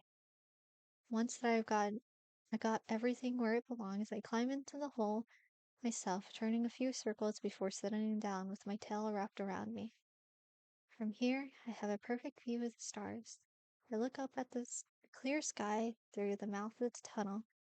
I feel bad for all the people way down on the underworld. Can they even see the stars from there? I've never been to the underworld, so I have no idea. I can't imagine falling asleep without them. Comfortable and safe, I close my eyes and quickly slip off to dreamland. Oh, that's still open. I wake up to trouble, or at least a threat. I'm sure it's only morning as I peer through the burrow's entrance, but the sky is already dark and foreboding. My attention moves from the ominous rain clouds above to the trees outside my den. Their branches are shaking in the strong I breeze. can't believe that girl from the cafe was right. Yep, it's fucking storming. It's gonna storm soon. I climb up the tunnel and out into the open, sniffing the air. It just tells me what I already know. I already know a storm is coming and fast. But also, another scent plays on my nose. One so faint I almost brush it off. Before taking another smell, surely I'm wrong. There's no way that... I lower my snout to the ground, investigate the area, and then decide that I'm right. I change into my human form and look around. Someone's been here. Yes, someone's definitely been here. But the scent isn't human. It's vaguely familiar. But at the same time, not like anything I recognize. And it definitely wasn't here when I went to sleep. Oh, sus? They must have come out in the night and stopped right outside my den. Are they watching me sleep? Weird. Oh crap! As a fox, I dive back into my home, make sure everything's still there. My heart pounds in my chest, but nothing appears to be missing. I also check the spot where I buried my stats from last night. That hasn't been disturbed either. Or breathe a sigh of relief. If any of my stuff had been stolen, I'd be so mad. But that still doesn't answer the question of what they did want, and that's even more concerning. I'm a pretty light sleeper. and usually the slightest sound or movement will wake me up. So if someone was able to sneak up on me, even I'd be impressed. Impressed and a little bit worried. I've got a more pressing issue right now, though. I stir up the sky in disappointment. I hate the rain. I would have found a different place to make my nest and hide my supplies if I'd known this would happen. Instead, both burrows will probably just be piles of mud by the I end of should have today. found a place with a roof after all. I filled my pockets with my most important possession and some of the food I grabbed from last night. Everything else is wrapped tightly in plastic bags as I bury them in my den. Hopefully, I can find somewhere fast and then move everything else over before it gets ruined. An abandoned house would be perfect, or some other place where I'm able to hide. I'm just about to get going when a loud flapping sound overhead catches my attention. I expect it to be a bird, but instead it's yet another bat. Bat! This one is even bigger than the one I saw last night. Its wings are way longer and noisier. I can even hear it squeaking something as it flies past. Some people say bats and foxes are similar, but I don't see it. I watch it fly around for a little bit while before it takes off towards the city. Maybe it knows somewhere to stay. Guess I'll follow it for now. Is this who I think it is? Is this some other romance potential? Ayo? A couple times it disappears between the trees or just too far ahead, but I manage to catch back up. Eventually, we're out of the woods and back in civilization where cars whizzes right past me and there's sidewalk here and other people walking around. Most of them look up at the sky nervously, though everyone seems to be in a Guess hurry. I'm not the only one looking to get away from the rain. More people seem to be going in the direction I was headed than anywhere else, so I stick to that. By now, my winged guide is almost out of sight again, just a black speck in the sky flying into the distance. Further up this road, there's a slope that leads to a big, fancy-looking building. It doesn't look like a shop or a restaurant, at least not the one as I've seen, but there are so many people going in and out, it has to be open to the public. That's good enough for me. It'll give me somewhere to stay dry and spend some time, and maybe I'll learn something useful. Plus, places like this usually have plenty of valuables inside. If I'm lucky, I might be able to find something to fund my next few days. After all, the bigger the target, the less likely they are to notice something missing. The sturdy oak door isn't as heavy as it looks, a firm push being enough to heave it open. Gingerly stepping inside and out of the rain, I'm greeted by books. Lots of books. Books on shelves, books on tables, books on the floor, books everywhere. The place even smells of musty old paper. And the dozens or so people inside are mostly leafing through pages in aisles. Odd silence about the building is striking, given how many there are around. It doesn't look like a shop, so I assume this must be a library. I've heard of them, but I've never been in one. No point since I can't read and all. But it's warm and cozy and very dry, so we'll do just fine. The desk near the entrance, with a computer on it that I assume would be where I check in, unattended, which is good for me. We take a seat in an empty chair nearby and sit back to just observe for a bit. There are plenty of people, but not too busy. There are lots of unwatched spaces. Most folks seem to be here alone or in smaller groups that keep to themselves. There not much conversation going on, and what there is all whispered. No one gives me a second glance, which is a good sign. It means I'm probably not breaking any rules just by being here. Behind the desks, there's hallways leading deeper into the building, and I peek around the corner to see what's back there. All I can see are some shut doors, and at the very back, a staircase. After glancing around and make sure no one's watching, I sneak down the hallway and try a couple doors. all of them are locked. I could probably pick them if I wanted to. No sense in trying to do that now, though. Is there anything more valuable around? An antique clock or a vase would be perfect. Sadly, it's almost all books. Books and small trinkets that look pretty worthless. Not even worth the trouble of stealing. At least, it's got a roof. I do spot a couple promising items, like an old set of old coins, and memorize their location. I wander back to the main area where I came in.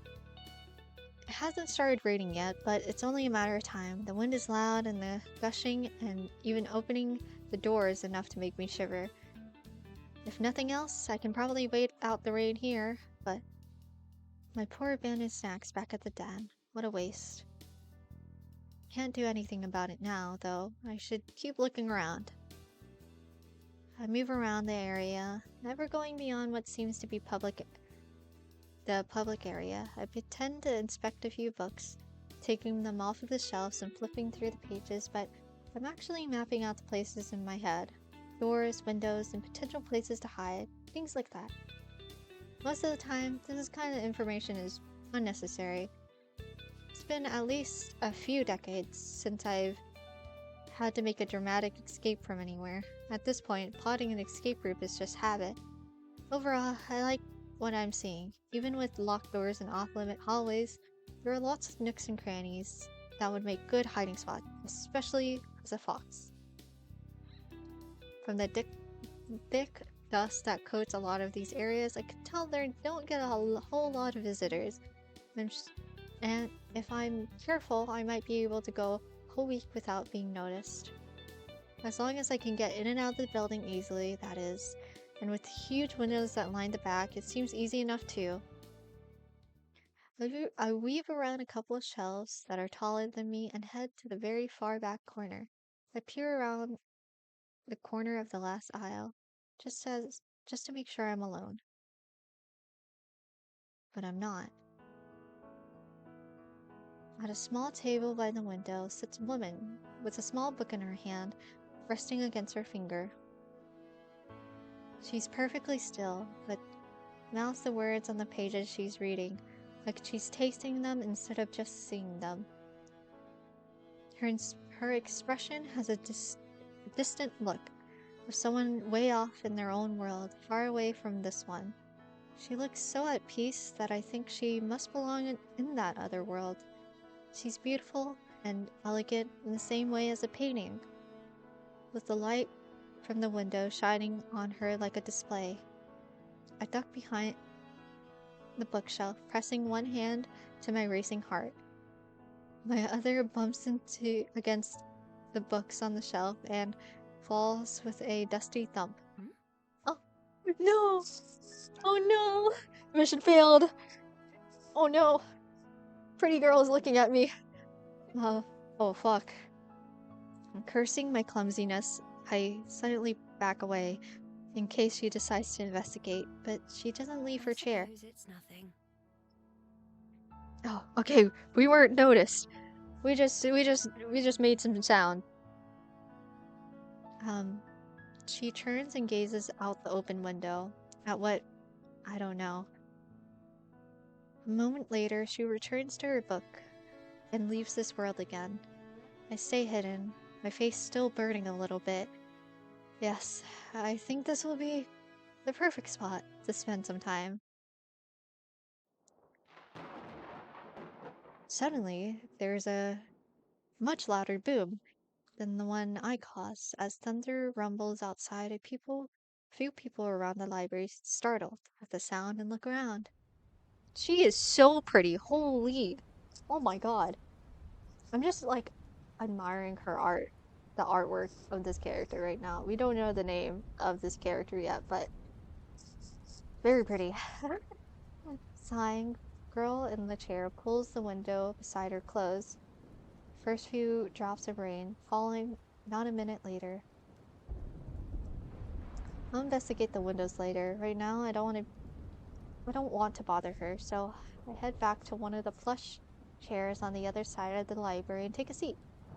I could be here for a while, depending on how long the rain lasts, so Might as well get comfy. Find a few books that have more pictures than words and curl up in one of those soft chairs and flip through them. There aren't as many of those ones, and I go through the stack pretty fast. It doesn't take long for the rain to start, though. The longer I read, the louder the pounding of the rain and the howling of the wind become. Guess it's not letting up anytime soon. I can't complain, though. This library is pretty cozy by my usual standards. It's warm and safe, and no one tells me to go away. They even have snacks. More than anything, I can get up and walk around the library again, even though I've got most of it memorized by now. I take note of things like a children's stuffed toy that's lying on the floor in one section, or the thin blankets that stuffed between the bookshelf and the wall, or on my third or fourth trip around, finally find something I've been looking for. In one of the far corners, totally opposite from where I saw the reading girl earlier, there's a single chair and a small table. On the wall nearby is a portrait. The painting itself is a girl with light brown hair, but I barely pay any attention to that. What I'm interested is the frame. Are we about to steal the frame? Oh my god. It's lovely. It looks like it might be even made of gold. It certainly shines like it. It's carved, intricately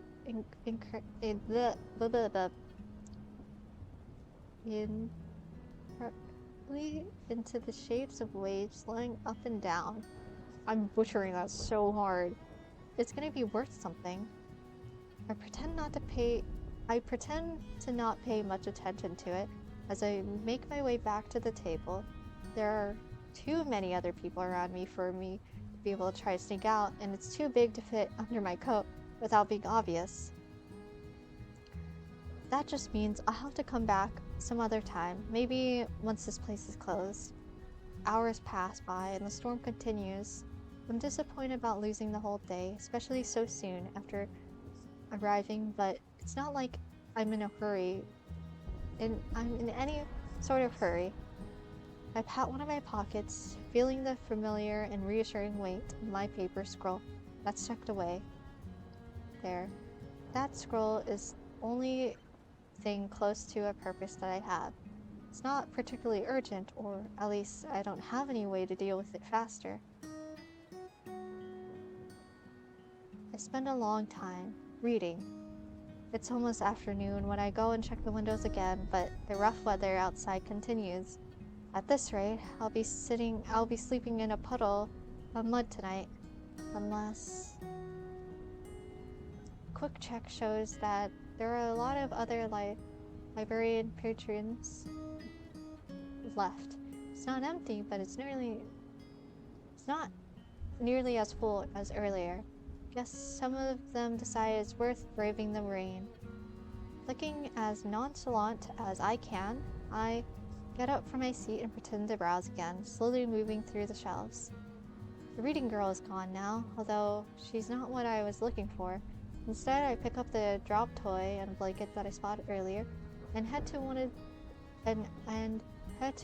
of the out-of-the-way hiding spots that I picked out before. It's on the floor, between the shelves, and the wall, and has a bit of carpet to it, which makes it softer. It's even better that it's between two corner shelves, which means it's practically out of sight if you're not looking. I wiggle my way between the furniture and lay down, using the toy as a pillow, and draping the blanket over me. I toss and turn a few times before finally settling down. Yep, not bad at all. Even though I haven't done much today, I'm always down to take a nap. I can pass a few hours by sleeping and wake up once it's dark, and then grab the picture frame and be on my way. I have to rebuild my den once I get back, but that's a problem for Peach or me. I yawn, staring up at the ceiling until my eyes get heavy. Maybe today won't be a total waste after all.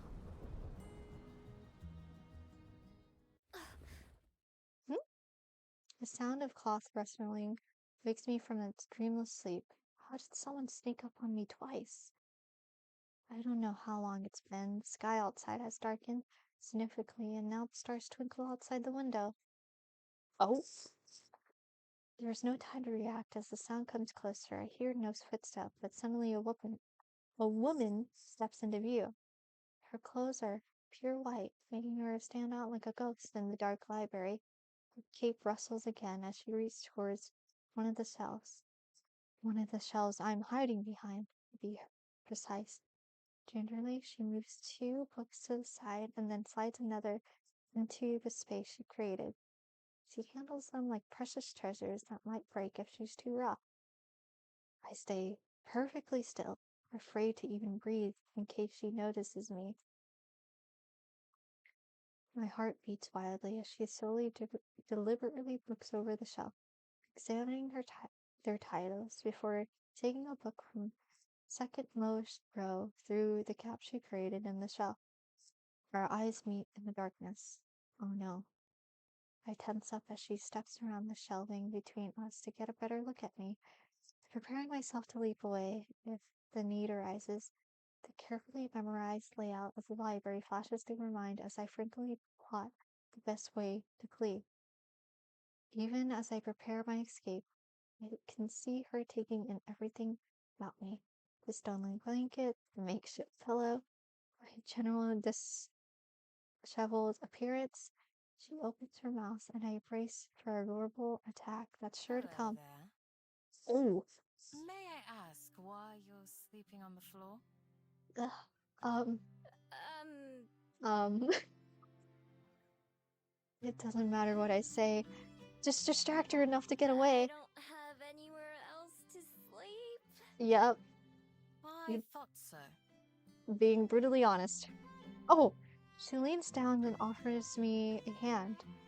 I look at it wearily. I don't take it, but I slowly stand, letting the blanket fall to my feet and trying to subtly get in position to run. I have an extra room on the second floor that you're welcome to borrow, if you'd prefer that. Your voice is, very, pleasant to listen to. Otherwise, you're more than welcome to remain here, on the ground. I apologize for waking you. Wait, a free room? With a smile, and the oddly calm woman steps away, busying herself organizing another row of books. She probably expects me to let my guard down and take her offer. I'm just a stranger, someone who broke into her library. There's no reason for her to treat me kindly. God, she's pretty. I love her outfit. My years of experience, there are plenty of those, tell me it's a trap. Thanks, but no thanks. I'll just be going actually. Sorry to bother you like this. I hurry past her, shoulders tense as I expect her to grab me or try to stop me. She doesn't, though. One time I glance back, she's watching me with a strange expression that I don't recognize. No! No, go back! She looks so sad! Go back! Go the fuck back! Oh my god. When I get outside, away from the library, I breathe a sigh of relief. Whew, that was close. I'm not falling for that one again. Last time I let someone feel sorry for me and accepted a place to stay, I woke up to them trying to empty my wallet. I may be a thief, but at least I'll do it honestly. I wouldn't try to trick someone like that. That wasn't the first time someone tried to fool me and take advantage of me either. Still, it's a shame to lose such a nice hiding place. Maybe I'll give it a couple of days for that woman to forget about me, and then try again. If she wasn't lying about there being an empty room on the second floor, then maybe I could sneak into there. Tonight, though, I'm on my own, shivering as I wrap my coat and tail tightly around myself as I think about what to do next. The rain has stopped, although still cold and cloudy. My stomach grumbles since I haven't eaten anything other than snacks all day. Ugh. I may as well get it over with and go check the status of my den. Well, it could be worse. It's not as bad as I expected, which is a pleasant surprise. What's a little mine? It'll be just fine. I swapped to my fox form to crawl around. The entrance has caved in a little, but after I scoop that out, I find the rest of the tunnels and main room relatively intact. Cold as hell, but intact. Seems the trees protected the den from a lot of the rain. It takes me a while to find the spot where I buried my stats, since the stick that I used to mark the spot got washed away. Eventually, I located, fell through and started digging. The cold mud makes my paw dirty and sore, and the flakes cover my fur. After I finally reach the soggy plastic bags, I shake myself clean before opening them as a human. Some water has seeped through, and I open the spoiled items before tossing them away. I'm not too picky, but I have plenty of other snacks to choose from. Eat up, birdies! A few of them swoop down to inspect the offerings, and I wolf down a quick meal of cookies and unwarmed soup, along with some cold water from the stream. At least the water is satisfying. Then, even though I just woke up from the nap not too long ago, I shift back into my fox form and crawl into my den and curl up. I'm sure it'll be a little while before I fall asleep, but I don't feel like I'm gonna go back into town. I've had enough excitement for one day. This isn't all bad. Regular foxes without magic powers have it worse than I do, although back when I was fox was all I was, I wouldn't really care. To this day, I'm not sure what it was that makes me different. I used to be just like that. No desire to go beyond the forest or anything, and then one day I became whatever I am. All I have was my necklace and a small scroll that I can't read, and the memory of a person who had given it to me. They were kind to me, that stranger in the forest. They wished me well, even though I was just an ordinary fox. Somehow, that didn't seem to matter to them. I never knew their name, just their face and their voice. But I know that I'll recognize them when I see them again. It's just a matter of finding them. So, since then, I've been and looking and surviving. Looking for them is what keeps me going. It's enough to live for. If I wasn't, I don't know what else I'd be doing. I guess I'd just be surviving, but if that was the only thing, I think I'd rather just stay as a fox. Standing outside my den in human form, I take stock of how things stand. The sun is thankfully out this morning, but everything remains damp, from the ground to the muddy air itself. That chill on the breeze is the worst, making me shiver every time it hits me. The Bell House was pleasant when I visited a couple of days ago, so I decide to head down towards the main street and get coffee there while I work out my next moves. Coming to the door of the cafe, I pause and swipe my feet on the mat outside. The human satisfaction with surrounding themselves in concrete makes a little more sense as I work the mud off of my feet. With that, I thankfully head inside, only to stop in my tracks as the door shuts behind me. Standing behind the counter is the same girl I saw reading in the library yesterday, talking with a customer as she takes their order with a gentle aura about her is unmistakable. It's her again. The person in front of me finishes their order and I step up to the counter. Good morning. Welcome to the Bell House. What can I make for you today? Oh, hi. I'll have... Vanilla latte? No, that's boring. What do you recommend? I want to try something new. I'm glad you asked. I was just thinking that you look like the sort of person who would enjoy one of our Fairy Kiss chillers. berry chillos? It's one of What our is that? signature drinks, with a vanilla gelato base and a mint chocolate chip swirl. Wait, that sounds really good. I was planning to get something warm, but that does sound pretty good. Okay, give me one of those then. Perfect. And could I get your name, please? It's Miho. She scribbles something on the cup and finishes with a big flourish. I'll have that right out for you. Thanks. I pay and then go to take the same seat as before, next to one of those big windows. It's pretty empty in here, again, so I can sit wherever I want. I'm gonna save. There we go. Before the barista starts making my drink, I spot her writing something else down in a little notebook. She glances my way once or twice while she does, but I pretend not to notice. I wonder what it is. The barista yesterday didn't write anything down. Anyway, I've got more important things on my mind. I mull over the plan which formed as I walk over, becoming increasingly happy with it. Tonight, I've already decided I'm gonna sneak into that library. Between that picture frame and some other trinkets I saw, I should be able to prefer enough to fund my next few days in Wellington. Finding somewhere to sell it should be the easy part. I've got a dozen excuses that I recite about where the items came from: dead grandma, spring cleaning, new renovations. Sometimes I try extra hard and pretend the things I'm selling are really special to me and earn a bit more cash that way. Sometimes I just take whatever they give me. After years of watching other humans do it, I'm trying it out myself, and I've gotten good at pawning off items. I find myself idly watching the barista make my drink.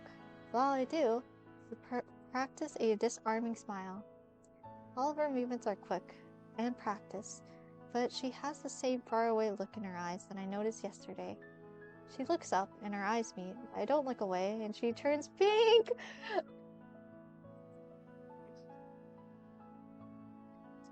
Fuck! Hold on.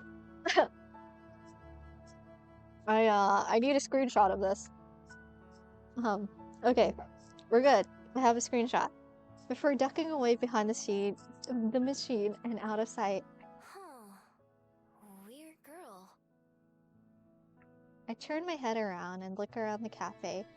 A butterfly outside catches my attention, so I watch that instead.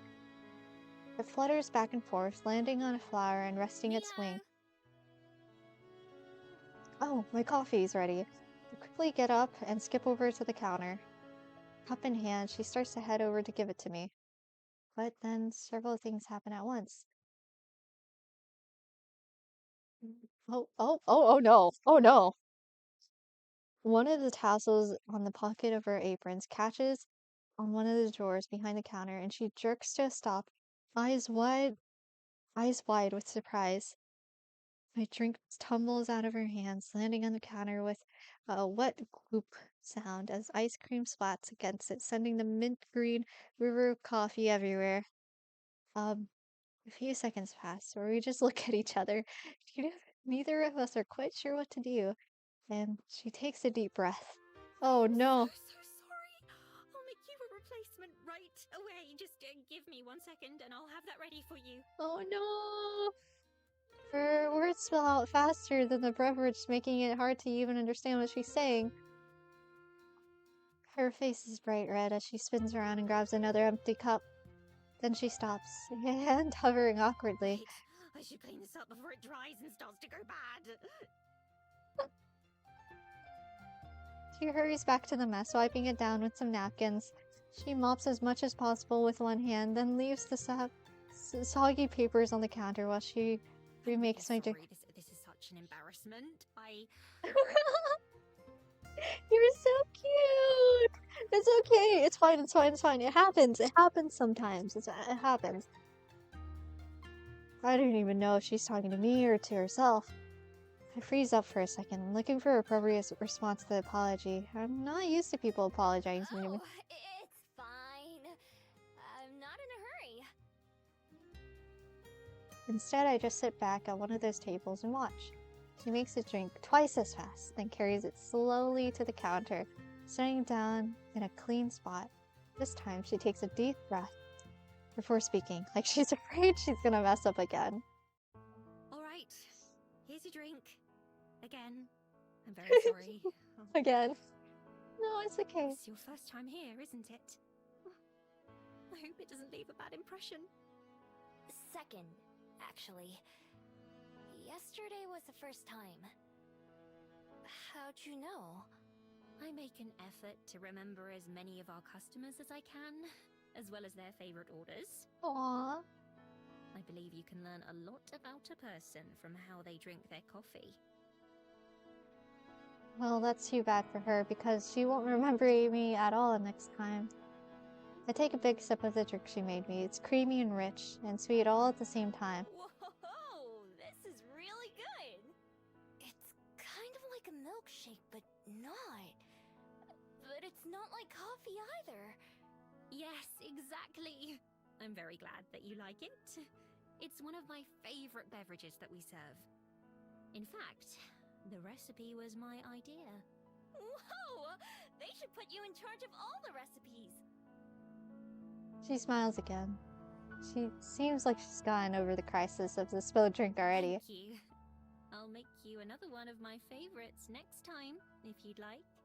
Totally! At least I'll know what to order next time, even if I'll have been forgotten. I'm already thinking of this as my go-to coffee shop, especially since it's in a convenient area with tasty drinks and cute baristas. I don't have a reason to go anywhere else. A knocking sound from the employee area gets both of our attention. Can you start another batch of croissants? Aspen? Oh, sure. I'll be right there. She calls back over her shoulder and then looks back at me briefly. Have a nice day, Miho. You too! With a wave, she gathers the trash from the cleanup and throws that away before disappearing into the back. So her name is Aspen. That's a pretty name. Well, I'll have to try and remember that. Getting up from my seat, I decide to head back outside for some fresh air, skipping my fairy sipping on my fairy kiss chiller as I go. I head out the door onto the increasingly busy main street. I already know my plans for tonight, but I've still got some time to kill before then. What should I do? Wait, do we get to... We get to choose? Oh my god. Okay. We're gonna save. Oh god. I want to at least go until I hit chapter 2, but I don't know. I don't know how long each chapter is. We can go to the den. This is the street. That's the library. We can't access that either. So oh, it shows things. Time sensitive. Oh fuck. Let's go to the bay. It's not far from where I am to the beach, so I decided to head down there. Passing through the city streets, I recognized some of this area from the first day here, when I was running from the skyport. Glad that guard chased me in this direction, or I'd have never found the Bell House. And really, that's the highlight of Wellington so far. When I get down to the beach, I take a moment to enjoy the salty sea air. From this level, it's impossible to tell where the ocean ends and where the open sky begins. You can see the seaport from where I am, with a few older ships anchored in the harbor close by. While admiring the view, a worried-looking lady comes up and waves for my attention. Hi, I'm looking for my son. He's about this tall and wearing a red sweater. Oh no. His name's Tommy. Have you seen him? Oh no, where did Tommy go? Nope. I haven't seen anyone like that. I just got here. Okay, thanks. She walks away in a hurry, looking left and right as she asks someone else. Humans sure do have it rough. Since they can't smell or hear most things, it's a wonder they don't get lost more often. I amble along the waterfront, watching all the people as I go, like Cuba Street. There's a lot going on. They're under a nearby bridge. A group of 3 mermaids are racing each other. Close to the bridge are a bunch of people fishing, with a stressed-looking guy running back and forth between them. Next to the boarded-up market stalls are some huge, big crates. I noticed something weird. There's a fable with a big flower on their head, and that spins like a propeller. They're using it to drift in a small circle above something near the crates. I have to check it out, of course. Nobody pays any attention. I wander over and take a look. The fable stops spinning as I approach. He gives me a hopeless look, but doesn't say anything. On the other side of the crate, out of sight from the path, there's a little boy sitting on the ground, with his back to the wooden boxes. Are you Tommy? The kid jumps, totally surprised. Oop. He scrambles up and looks at me with wide eyes. How'd you know? Your mom's looking for you. She seemed pretty worried. His expression goes from surprise to sullen real quickly. I don't care. I don't want to go with her. Why not? Why are you over here instead? 'Cause I'm hiding. Why are you hiding? Oh. Okay. Okay, we just accept it. It's a pretty crummy hiding spot. I mean, it's totally open on all 3 sides. I don't say that though. Instead, I look up at the fable floating overhead. Almost looks as glum as Tommy. Who's that? That's Jerby. You mean you can see him? I can. Is that weird? Mom and Dad can't see him. They think I'm just making him up. He doesn't talk, but he's real. Kirby waves from high above. Kinda gave away your hiding spot. I saw him from the road. Mom can't see him, and that's all that matters. Why are you hiding from her? 'Cause Tommy sits back down and scratches at the dirt with a rock. Guess he doesn't want to talk about it. I'm glad. I'm always glad to end a conversation. Good luck. I start to walk away.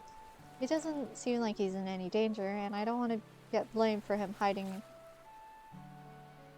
in the first place. Wait a minute. I turn around and he's already standing up again. Are you gonna go tell her where I am? Before I can answer, his eyes shut and get huge again. Hey, there you are. I'll have to turn around again. This time, it's the woman from before. She's already flying past me over to Tommy. What were you doing? Don't you ever run off like that again. Oh, I'm just glad you're safe though. Her voice goes up and down between relief and anger. She has Tommy in a tight hug, but he's staring forward grumpily. Kirby is flying in distressed circles again. Finally, the lady turns to me. You found him, right? Thank you so much. I was so worried. No problem. I didn't really do anything. I did find him, but so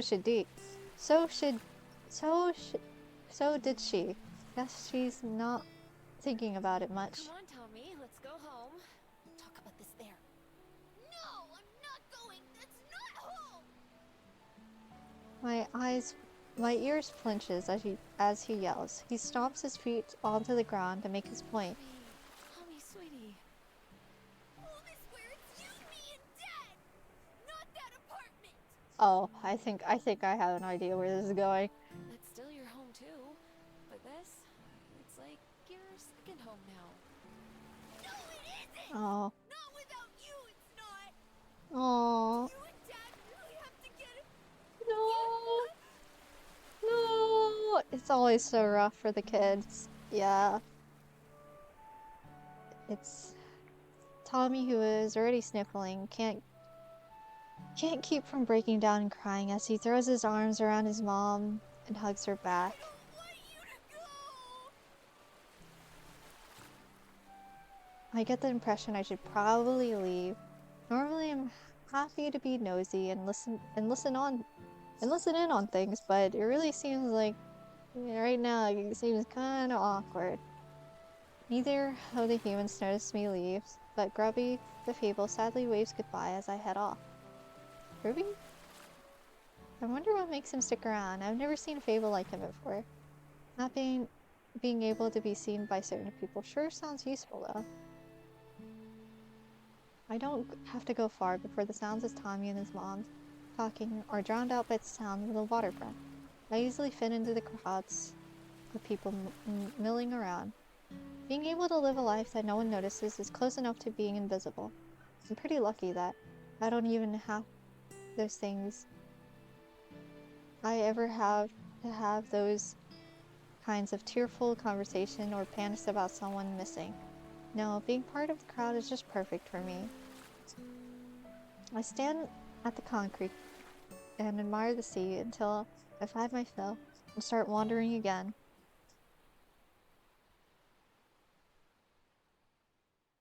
Oh, huh? Everything's off. Oh, we can go do something else? Okay, okay.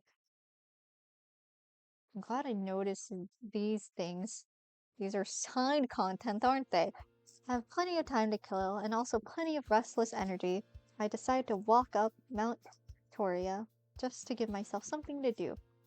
I take the long way up this time instead of taking a bunch of shortcuts like usual. It winds through neighborhoods, then back out again with only occasional car passing by on the street. Compared to some of the other cities I've been in, the air here is a lot cleaner. The smell of nature shines through. It can't be compared to being out in the wild, for real, of course, but it's nice not choking on the exhaust fumes everywhere I go. The houses are weird, though many of them sit on tall legs like giant bugs with windows for eyes. Most people seem to be coming down the mountain, then going up. It's lots of them zipping on bikes or skateboards, while others are jogging or just walking. This path is longer than I thought. About halfway up or so, there's a wooden bench just off the sidewalk. It's occupied by a man with dark hair and big sunglasses. As I'm about to pass by, he waves. Well, hello, miss. Nice evening for a walk, eh? Is he talking to me? He must be. There's no one else nearby. Chatting usually is not my thing, but for a moment I appreciate the distraction. Sure is. I'm glad the rain's gone. Oh, for now, yeah. It's never gone for long, though. That's so. I'm new here. I didn't even think it would rain since it was so sunny the day before. Oh, you've got to watch out for that around here. Mother Nature's real fickle these days. One minute you're on the pier, enjoying the sunshine. Next minute, whoosh! He makes a whoosh sound with his vest, then wavy motions with his hand. Storm clouds, as far as the eye can see. That's just welly for you, though. You live with the sunshine and the clouds. Where are you from, then? Guessing you're not a Kiwi? Nah, I'm a fox, not a bird. The man laughs, a deep belly laugh. Like usual, I'm not sure what I said was that funny. Not like that. Although those little guys are cute. Kiwi is a word for us, New Zealanders. Oh, I didn't know that. Okay. So it's a bird, a fruit, and people. You've got it. All three are delightful. Anyway, welcome to Wellington. I hope you're enjoying your time here in our little city. So far I am. I made my den here on the mountain. I've gotten coffee a few times, and I went to the library. Shouldn't you be telling people that where we made our den, though? I conveniently lay out my plans for the next time I'm in the library. Well, I can't say that's the usual tourist experience, but I'm happy to hear that it's working out for you. Staying. Probably. I decided to come live here, but I'm still getting to know the place. So, maybe I'll change my mind. A true free spirit, eh? I felt the same way when I first got here, long time ago. Didn't think I'd settle down for life, but here I am now.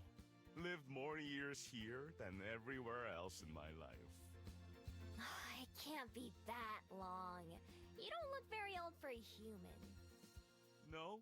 Well, that's my ego boost for the day. Well, You don't look very old for a fox either, but I imagine you've got a good head start on me. That's true. I don't really keep track or think about it, though. he laughs Can't again. say I blame you there. I think 100 years, give or take a little on either side, is enough for me. And I'm only halfway there, so I've got plenty more to look forward to. He stands up, but has to do it slowly. And sometimes I'm reminded of how many I've got under my belt already. Thank you for the chat, miss. I better get back to the water now and make sure young Min hasn't fallen into the ocean or anything. It's been a real pleasure talking with you, though. I hope you'll give our fair town a shot. Thanks. It was nice talking to you, too. And I mean it for once. He waves goodbye as he heads down some stone steps, and I keep heading upwards. Really, I've never really thought about my age compared to humans. Humans don't really matter to my lifestyle. I wasn't lying when I said I don't know how old I am. It's never been important. Places, relationships, memories, they just tie people down. I want to be everywhere. When I reach the top of the mountain, I take a deep breath of crisp air. Wind blows through my hair in every direction, and I can't keep it out of my face. The wind is wild and goes where it wants. Doesn't answer to anyone. That's how I've lived my life too. A free spirit. That's what the man called me. I like the sound of it. I can see the smudges of few people down by the beaches and on the pier. One of them is the man I just met? There's no way to know. From up here, there's just tiny little bleeps. Impossible to tell them apart from each other. Once I've had my fill of the view, it's time to get back. It's time to get on the way again. I turn my back on the people and start making my way down once more. It's a library! It's a library time! Okay, we save. See, it's different now. This is the main event. And the moon is high in the sky. I decide it's time. It's a perfect kind of night for me. There's not much wind, meaning I can hear and smell anyone approaching. It's a little cloudy too, which gives me some cover from the moonlight. I make my way back up to the library, stopping as soon as I'm within sight of it. I find a shadowy place to hide and watch the front for a few minutes. Like I hope, no one goes in or out. All the windows are dark too. I slowly creep towards the entrance, ready to transform and flee if I have to. Nothing happens, and no one tries to stop me. I peek into one of the windows. It's dark inside, and I can't see anyone at all. Perfect. I move around the back side of the building and check those windows too. Same thing. It's dark and empty. This is gonna be too easy. I have a bad feeling. I don't think so. Back at the front door, I pick the lock and slip inside. I sneak it from room to room, visiting the items I memorized yesterday. They're not expensive or fancy enough to think of them as treasures. I end up leaving a lot of them alone, since I don't want to carry too much with me. The rest goes into my coat pockets. Finally, I end up back at the painting in the corner, the piece that started this whole plan. I have to set a couple things down on the floor because this painting needs both hands for me to lift. It's heavier than it looks, though it's not very big. It's probably a good sign for how much it'll be worth. I have to jiggle it a couple of times before it's off the hook, but I manage. Tucking the painting under one arm, I pick up the other goods from the floor. This should be enough for one night, best to get in and out quick. I start to head for the front door where I came in. Oh no. Oh no. Before I get there, light floods the room. My heart starts to race as I'm easily prepared and run. A quick glance over my shoulder shows a woman from last night standing at the top of the stairs. Her eyes glow blue with anger. She takes a step forward, not seeming to touch the Leave stair. the painting alone. Oh no. I gotta get out of here. Now! Throwing a caution to the wind, I clutch my spoils tight, then charge for the door, trying to make myself as small a target as possible. Painting is too big for me to transform and still hold on to, so I gotta do with 2 legs. Stop! Please! I don't stop. Just like my rival here with the guards at the skyport, the thrill of being chased has already taken over. It's exciting and scary at the same time, but either way, it spurs me to move faster. Using my shoulder, I crash out of the front door into the night, and I run as quickly as I can, keeping an eye out for patches of slick mud or puddles of water. I feel kind of bad. I feel like that painting was really important to the librarian. Um, I take the path far past Mount Victoria and my den, ending up in a small residential area. I stash the painting under a parked car, then take my fox form and crawl underneath a house, upsetting a mean gray cat who is already hiding there.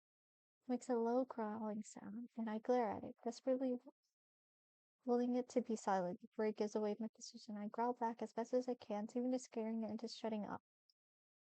I'm not sure if I'm being followed or not, but I don't want to take any chances. After 10 minutes or so, I climb out and pick up my looms, and I sneak back towards my den. Now that excitement has worn off, I can't take the smile off of my face. There's nothing more satisfying than pulling off a heist, even one as easy as this. Other thieves I've heard about must have had it rough, having to stake out a place for a long time, trying really hard not to get caught and making sure not to be seen. I've never done much planning, I just do whatever feels right. My ability to transform makes it pretty hard to catch me, although I have to leave behind things that I was taking once or twice. And honestly, it would get boring if I got caught and had to run. My good muse lasts me all the way home, then disappears completely when I see who's waiting for me. The woman in white. She's the bat! She is the bat! She's the bat! She stands there just outside my den, looking like she doesn't care about the cold or the mud. In fact, her clothes doesn't seem to get dirty at all. When her back turned to me, she's staring up at the moon, but she faces me as I approach. She has the same calm presence when I first saw her, but you can see a mournful look in her eyes, which has gone from back to brown instead of furious blue. My heart quickens, almost suffocating, as she watches me intently. I know how quickly calm can turn into anger. I should run, but I can't look away. How did you find me here? Before I even got back? A friend of mine told me you might be found here. Her voice is soft and warm, unlike the one she said back at the library. A friend. Okay, wait, so you're not the bat?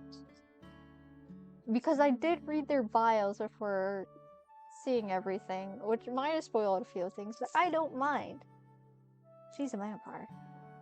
With the shock of being found wearing off, the realization that I'll need to find a new place to stay sets in. After all that work too. I apologize for showing up uninvited. I'm here to ask that you please return that painting to me. You may keep the frame if you'd like, but the painting itself is Wait, you're too very kind. dear to me. Look down at the portrait I've been carrying for a while, but I haven't given the picture much thought itself. It's a beautiful painting, clearly very old. The girl shown in it is wearing a long flowing dress, looking down with a small smile. And also, She breathes slowly, my eyes narrow. It sounds like it's the sound people make when they're acting calm, but they're angry. should you want it, I have an extra room available in my library, with a soft bed and a warm meal. You may stay as long as you wish. Huh? Really? After all the shit I just pulled? Woman? I feel like this should not be a thing you should be offering to someone who just stole from you. Okay, I know this must be a trap. There's no way. Although, It's the same thing she asked me last night before I broke in. I'm sure she doesn't remember. Why?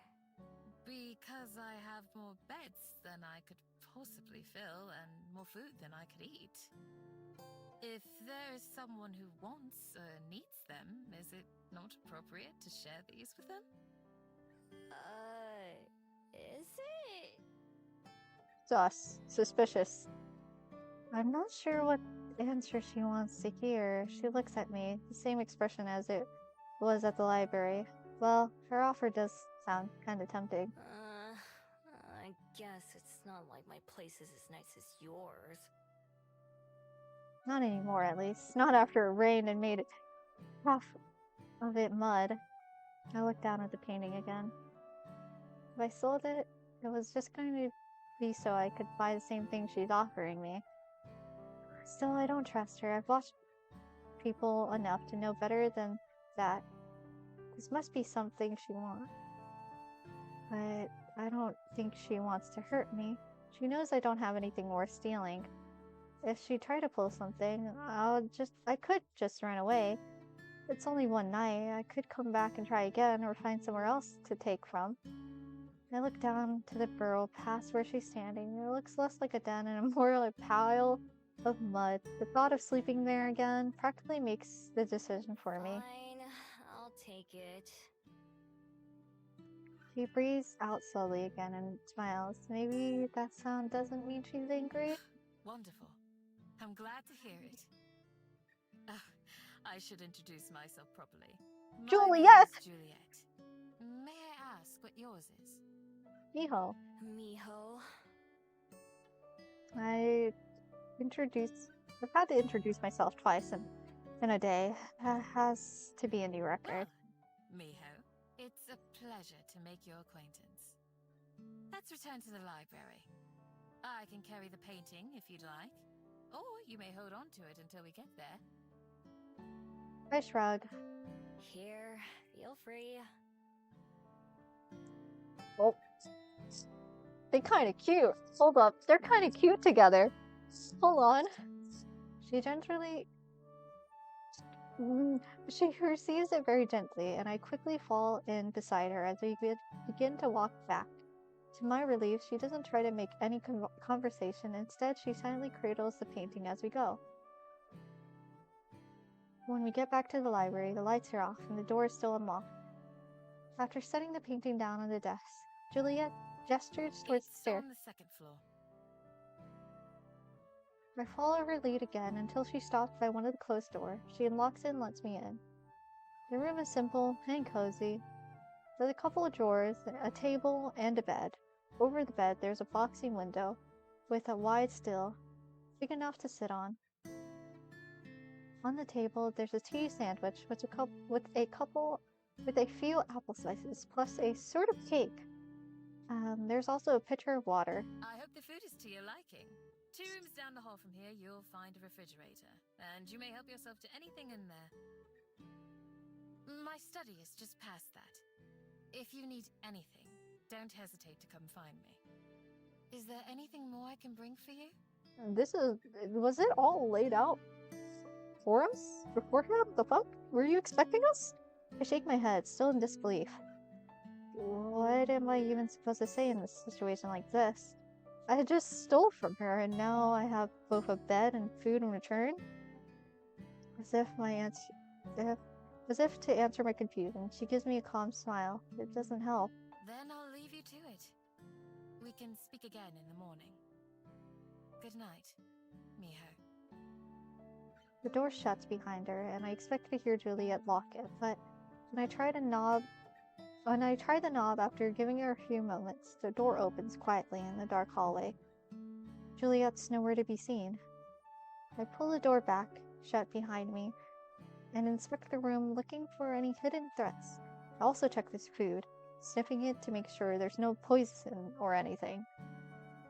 If there is, I can't smell it, so I dig in instead. Whoa. This is really good. There's 3 different kinds of cheese in the sandwich, which two more kinds than I knew existed.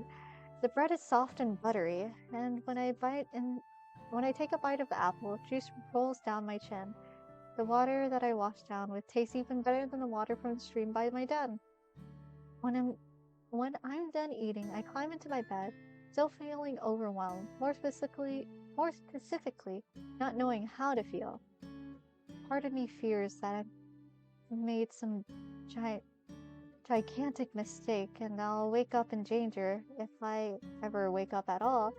Trusting my instincts has kept me alive on multiple occasions and for hundreds of years, enough that I've lost count of exactly how many.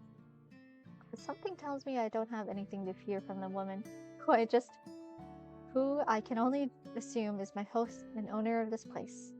So, with that in mind, I pull the blankets up to my chin, adjust the luxurious pillows beneath my head. Who knows? Maybe the morning will bring trouble with it. But right now, sleeping sounds alright. I wake up to the sounds of birds chirping loudly outside.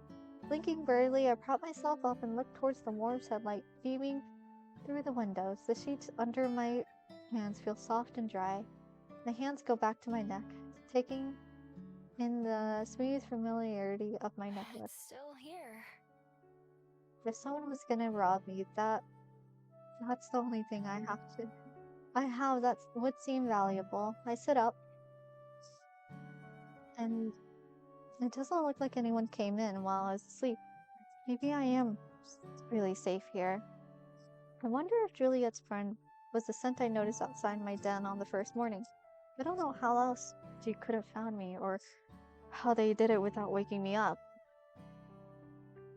If it happened before, it could happen again, as much as I hate to admit it. So, I check around the room thoroughly, but still don't notice anything different from when I went to bed. Maybe it's not a trick.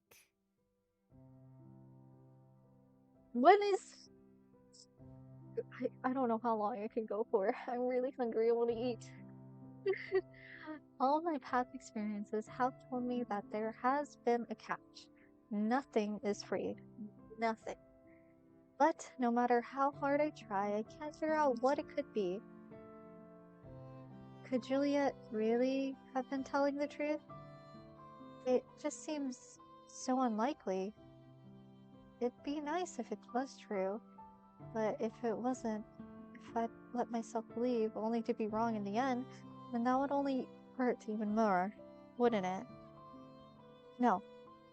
Better not to take the risk. After all, I've lived a lot of years this way, and it's not like I hate it. Making my mind up helps me feel better right away, too. It just makes more sense. Even if I tried to stay, I don't think I would ever stop worrying. This way, I'll know for sure I'm in charge of my own destiny. Now that I know this room is unoccupied, I might as well be able to sneak back in sometimes when I need a place to stay. It wouldn't be too hard to climb one of the trees and then get to the door from there. I'll take one last look around. For just a night, it was nice. What if? Then I head down the stairs and out the door without speaking a word to anyone. It's another nice day, the same when I first arrived in Wellington. Warm sun and blue skies with just a hint of clouds. For a while, I just maneuvered around town, eating the last of my pastries from the convenience store hall for breakfast. Today feels like another restart. I have no den, no supplies, no anything. It's less exciting now than it was when I first arrived. I don't have a destination in mind, but eventually end up at the waterfront. There's an airship over the bay, descending closer towards the skyport. A couple kids down the beach wave up at it, seemingly excited. The people arriving on the ship all have somewhere that they've been planning to go when they get off, huh? They've all got people waiting to see them. But have I got some trash and an old scroll? So far, Wellington's given me nothing but questions. It never bothered me before in any of the other cities I've been to, so why now? Guess that's another question for the pile. I push myself off the railing and head back into town. I go through the motions of scouting for somewhere to rebuild my den, but my heart really isn't in it.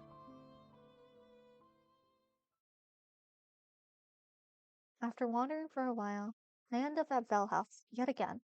It's just a place I go when I have nowhere else to go. There are more customers than usual, so there are two people working behind a counter. It only takes a brief glance to notice one of them is Aspen. Aspen. I wonder if she'll think I like the fairy kiss chiller again, or maybe I'll make a different sort of first impression today. Mine moves pretty quickly. It helps Aspen doesn't spill anything this time. When my turn comes to order, I step up to the counter with a fake smile. Hello! What can I make for you today? I'll have a fairy kiss chiller, please. Certainly. Good choice. I reach for my pocket to pay, but she stops me. Don't worry about that. It's on the house today. What? Great! What does that mean? It means that you don't have to pay for it. As an apology. Wait! Today. She remembers! Wait, usually people don't remember. Yesterday. Why does that sound so strange? I nearly miss her talking my mind to having a trip over the word. She reaches for a cup, the pen already in her hand. And that's for Miho, right? For My name? She remembers my name? My heart begins to race wildly, my body reacting just as strongly as my mind. Husband frowns, clearly noticing something's off. My head's in too much of a daze to deal with it, though. It is Miho, right? She checks the notebook on the counter, brow frowning deeply, as her finger moves along down the page and taps one of the lines. What do I do? How do I explain? That for the first time in my life, for the first time in 100 years, somebody's remembered my name? It's not supposed to be like this. I'm supposed to be forgotten. Every time, without fail. It's my armor. It's my life. I step backwards. I have to run. I have to get out of here. I have to get away, but where to? I've just been running. Running. I don't have anywhere else to run to. But I don't have any other choice. Without a plan or destination, I turn on my heel and bolt outside, not daring to look back. Everything is wrong. I have to go. She calls my name again as I disappear in the street, but it's not the first time I've heard that as I fled. But never like this. Never with such a confused, worried tone. Feeling sick to my stomach, I push myself to run even faster. Maybe I should just leave this whole city. Get on the next airship out of here and act like it never happened. I could go somewhere else, back to China, or America, or anywhere, and start over again. Within days, it'll be like I never even came to Wellington. My life would go back to normal, and eventually I'm sure Aspen and Juliet would forget me, just like they're supposed to. Nothing would be different, except that's not quite true. I wouldn't forget what happened here, even if everyone else did. No matter what, I'm sure I won't ever be able to get these past few days out of my mind. When I get to Mount Victoria, I finally stop running. Not because this place is special or because I wanted to come here, but because I don't know where else to go. I make my way up to the top of the mountain, just like I did on my first day. The view, which I admired so much last time, doesn't do much for me now. Instead, the city looks cluttered, confusing from up here. My chest hurts from running for so long. I'm much more used to quick bursts of sprinting to get away from something or someone. I guess that's still what I'm trying to do right now. But I'm not too sure what it is that I'm running from. Whenever something goes wrong, my first instinct is to flee. Husband remembering me definitely counts as something wrong, but when I stop to think about why, some of the reasons are obvious. Mostly what if it's not just Aspen? What if everyone can remember me now? Or even worse, what if people who forgot about me a long time ago start to remember me? Both could get me in a lot of trouble. My days as a thief would probably be over. There are some places where I could never show my face again. The smartest thing to do is leave. I can't even see a couple airships at the skyport right now. I have everything with me. I could just go. There's nothing keeping me here. And yet, I don't move. I still don't know what it is I'd be running from. Masbin? From Wellington? When I think about it, I have to admit that running wouldn't get me anywhere. This worry, these questions, would follow me wherever I go. No matter how far, no matter how long. So, then, what do I do? The only answer I can think of is the scariest one. The one that goes against everything I've ever learned. Closing my eyes, I picture the library, and Juliet's offer. I picture Aspen, whom I barely know, who's already changed my life. Maybe I should stay and try to find out more. Maybe, just maybe, being remembered might not be all bad. I clutch my chest, my fist so tightly, my knuckles turn white. The urge to turn tail and head for Skyport is strong. It's so strong, it's almost like a magnet pulling me there. I resist it though. Slowly I walk back down the mountain, making my way to the library. I'm not sure what to say when I get there. Explain everything to Juliet and hope she'll let me stay in that room again? I don't even need the room. I could rebuild my den and hide out there. Maybe in a new spot, one that Juliet doesn't know about. Not having to worry about the weather or other animals would be nice though. There's no telling if Juliet will remember me too. If not, it might be easier to pretend it's my first time visiting and just ask if there's anywhere I could stay. Even though I'm not moving very fast, I still don't feel ready for this conversation by the time I reach the library's entrance. It's been an hour or so since I've left Bell House, so it's not late enough for the library to be closed. The usual stream of people flows in and out the doors. Okay, I can do this. I stand off to the side of the entrance, preparing myself as people pass to and fro.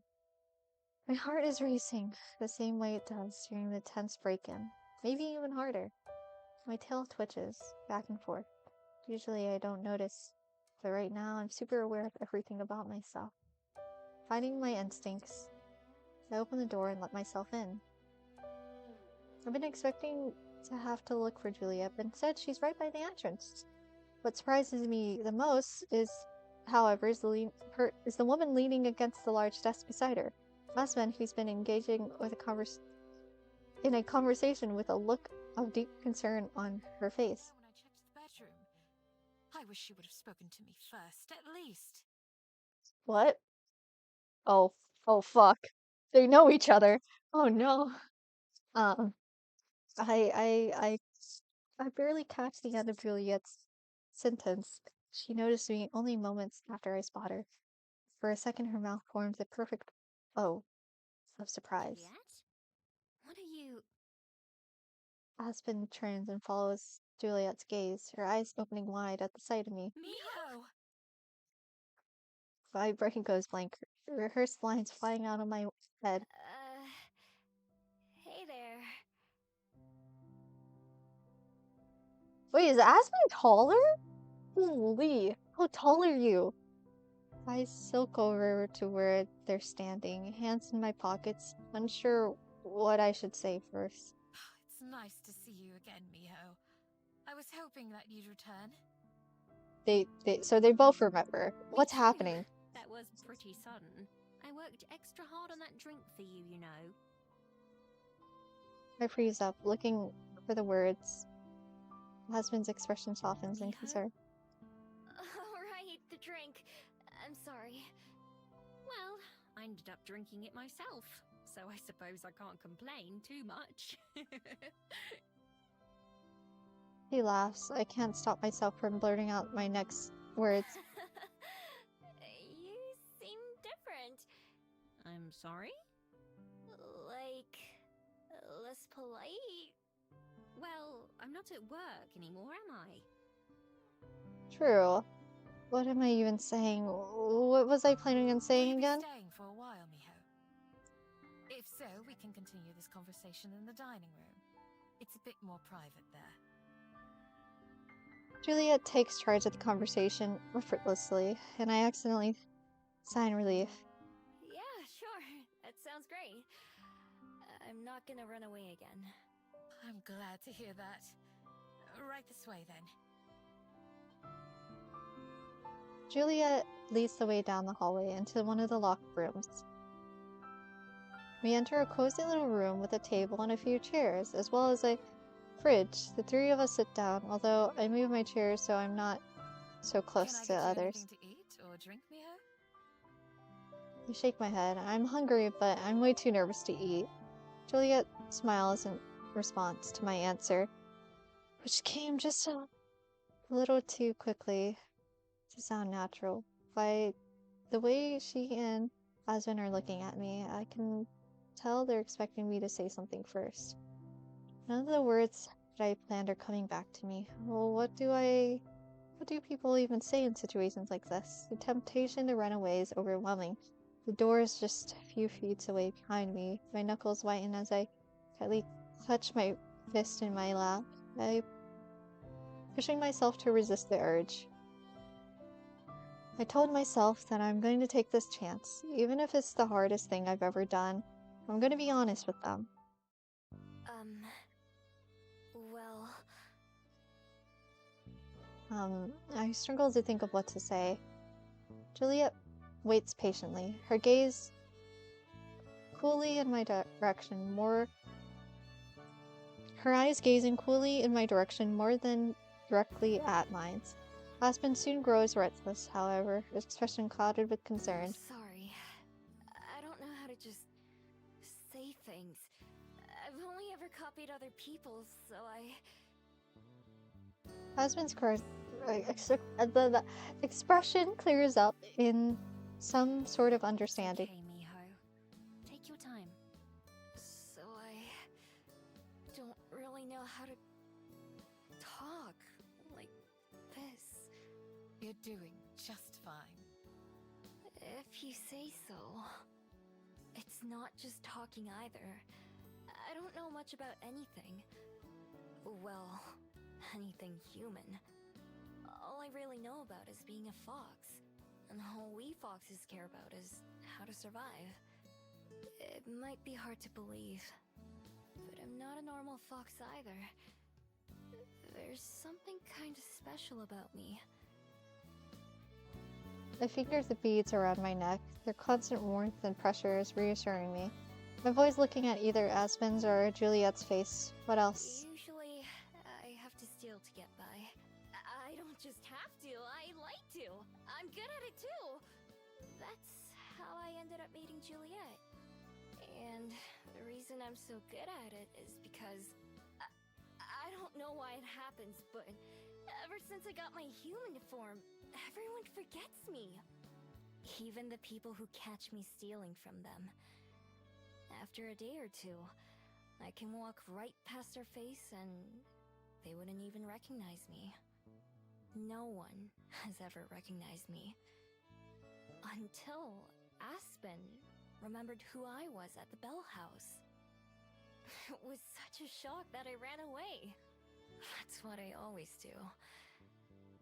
I was thinking about leaving Wellington forever, even though I just arrived a couple days ago. I'm still kind of tempted. But instead, I came back here. And that's it. Just hearing the words coming out of my mouth makes me want to die of embarrassment. It makes me uncomfortable when other people think about me. And yet, putting everything out there feels surprisingly good. It feels like a weight has come off of my shoulders. There was no going back now. and that's a relief in its own way. So you're saying that you've never ever had a family? Or a friend? Yeah, I guess. Nope, never. And not since I stopped being a regular fox, at least. Oh. I'm so sorry to hear that. Why? Well, because that's... not to be rude, but that sounds rather lonely to me. Lonely, huh? I've never thought about it before. I see. Husband sits back, still looking concerned.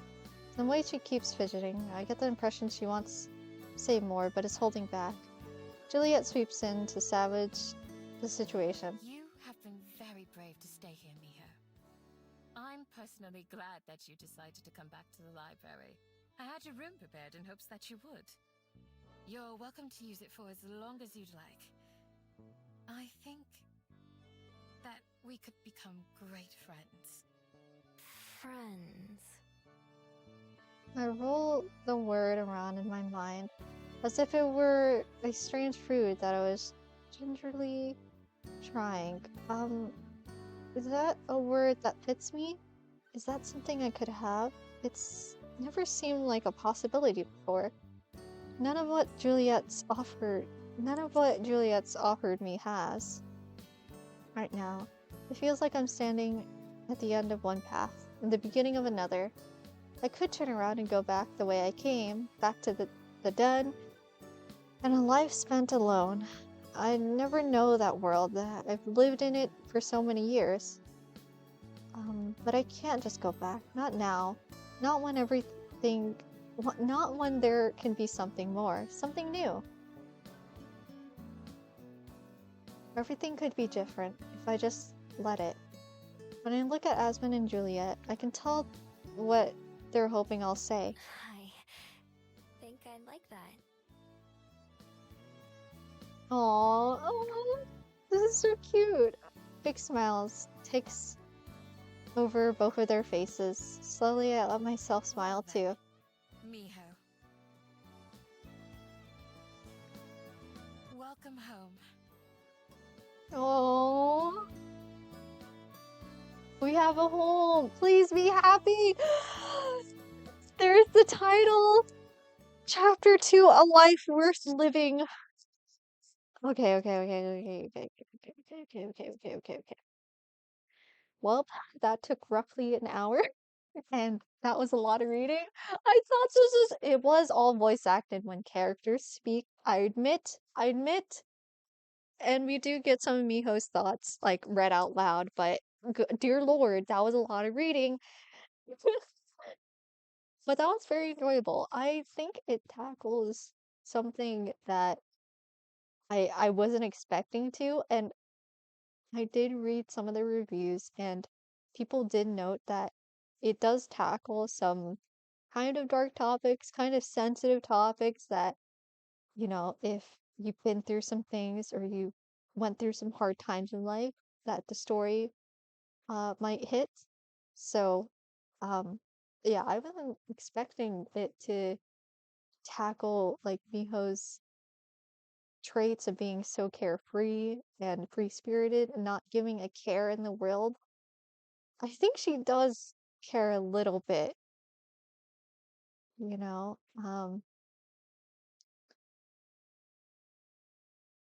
the things that's happening around her, and it is very sad that she's forgotten by everyone. So, this next title makes me question what this chapter is going to tackle about. I wonder if I'm going to cry.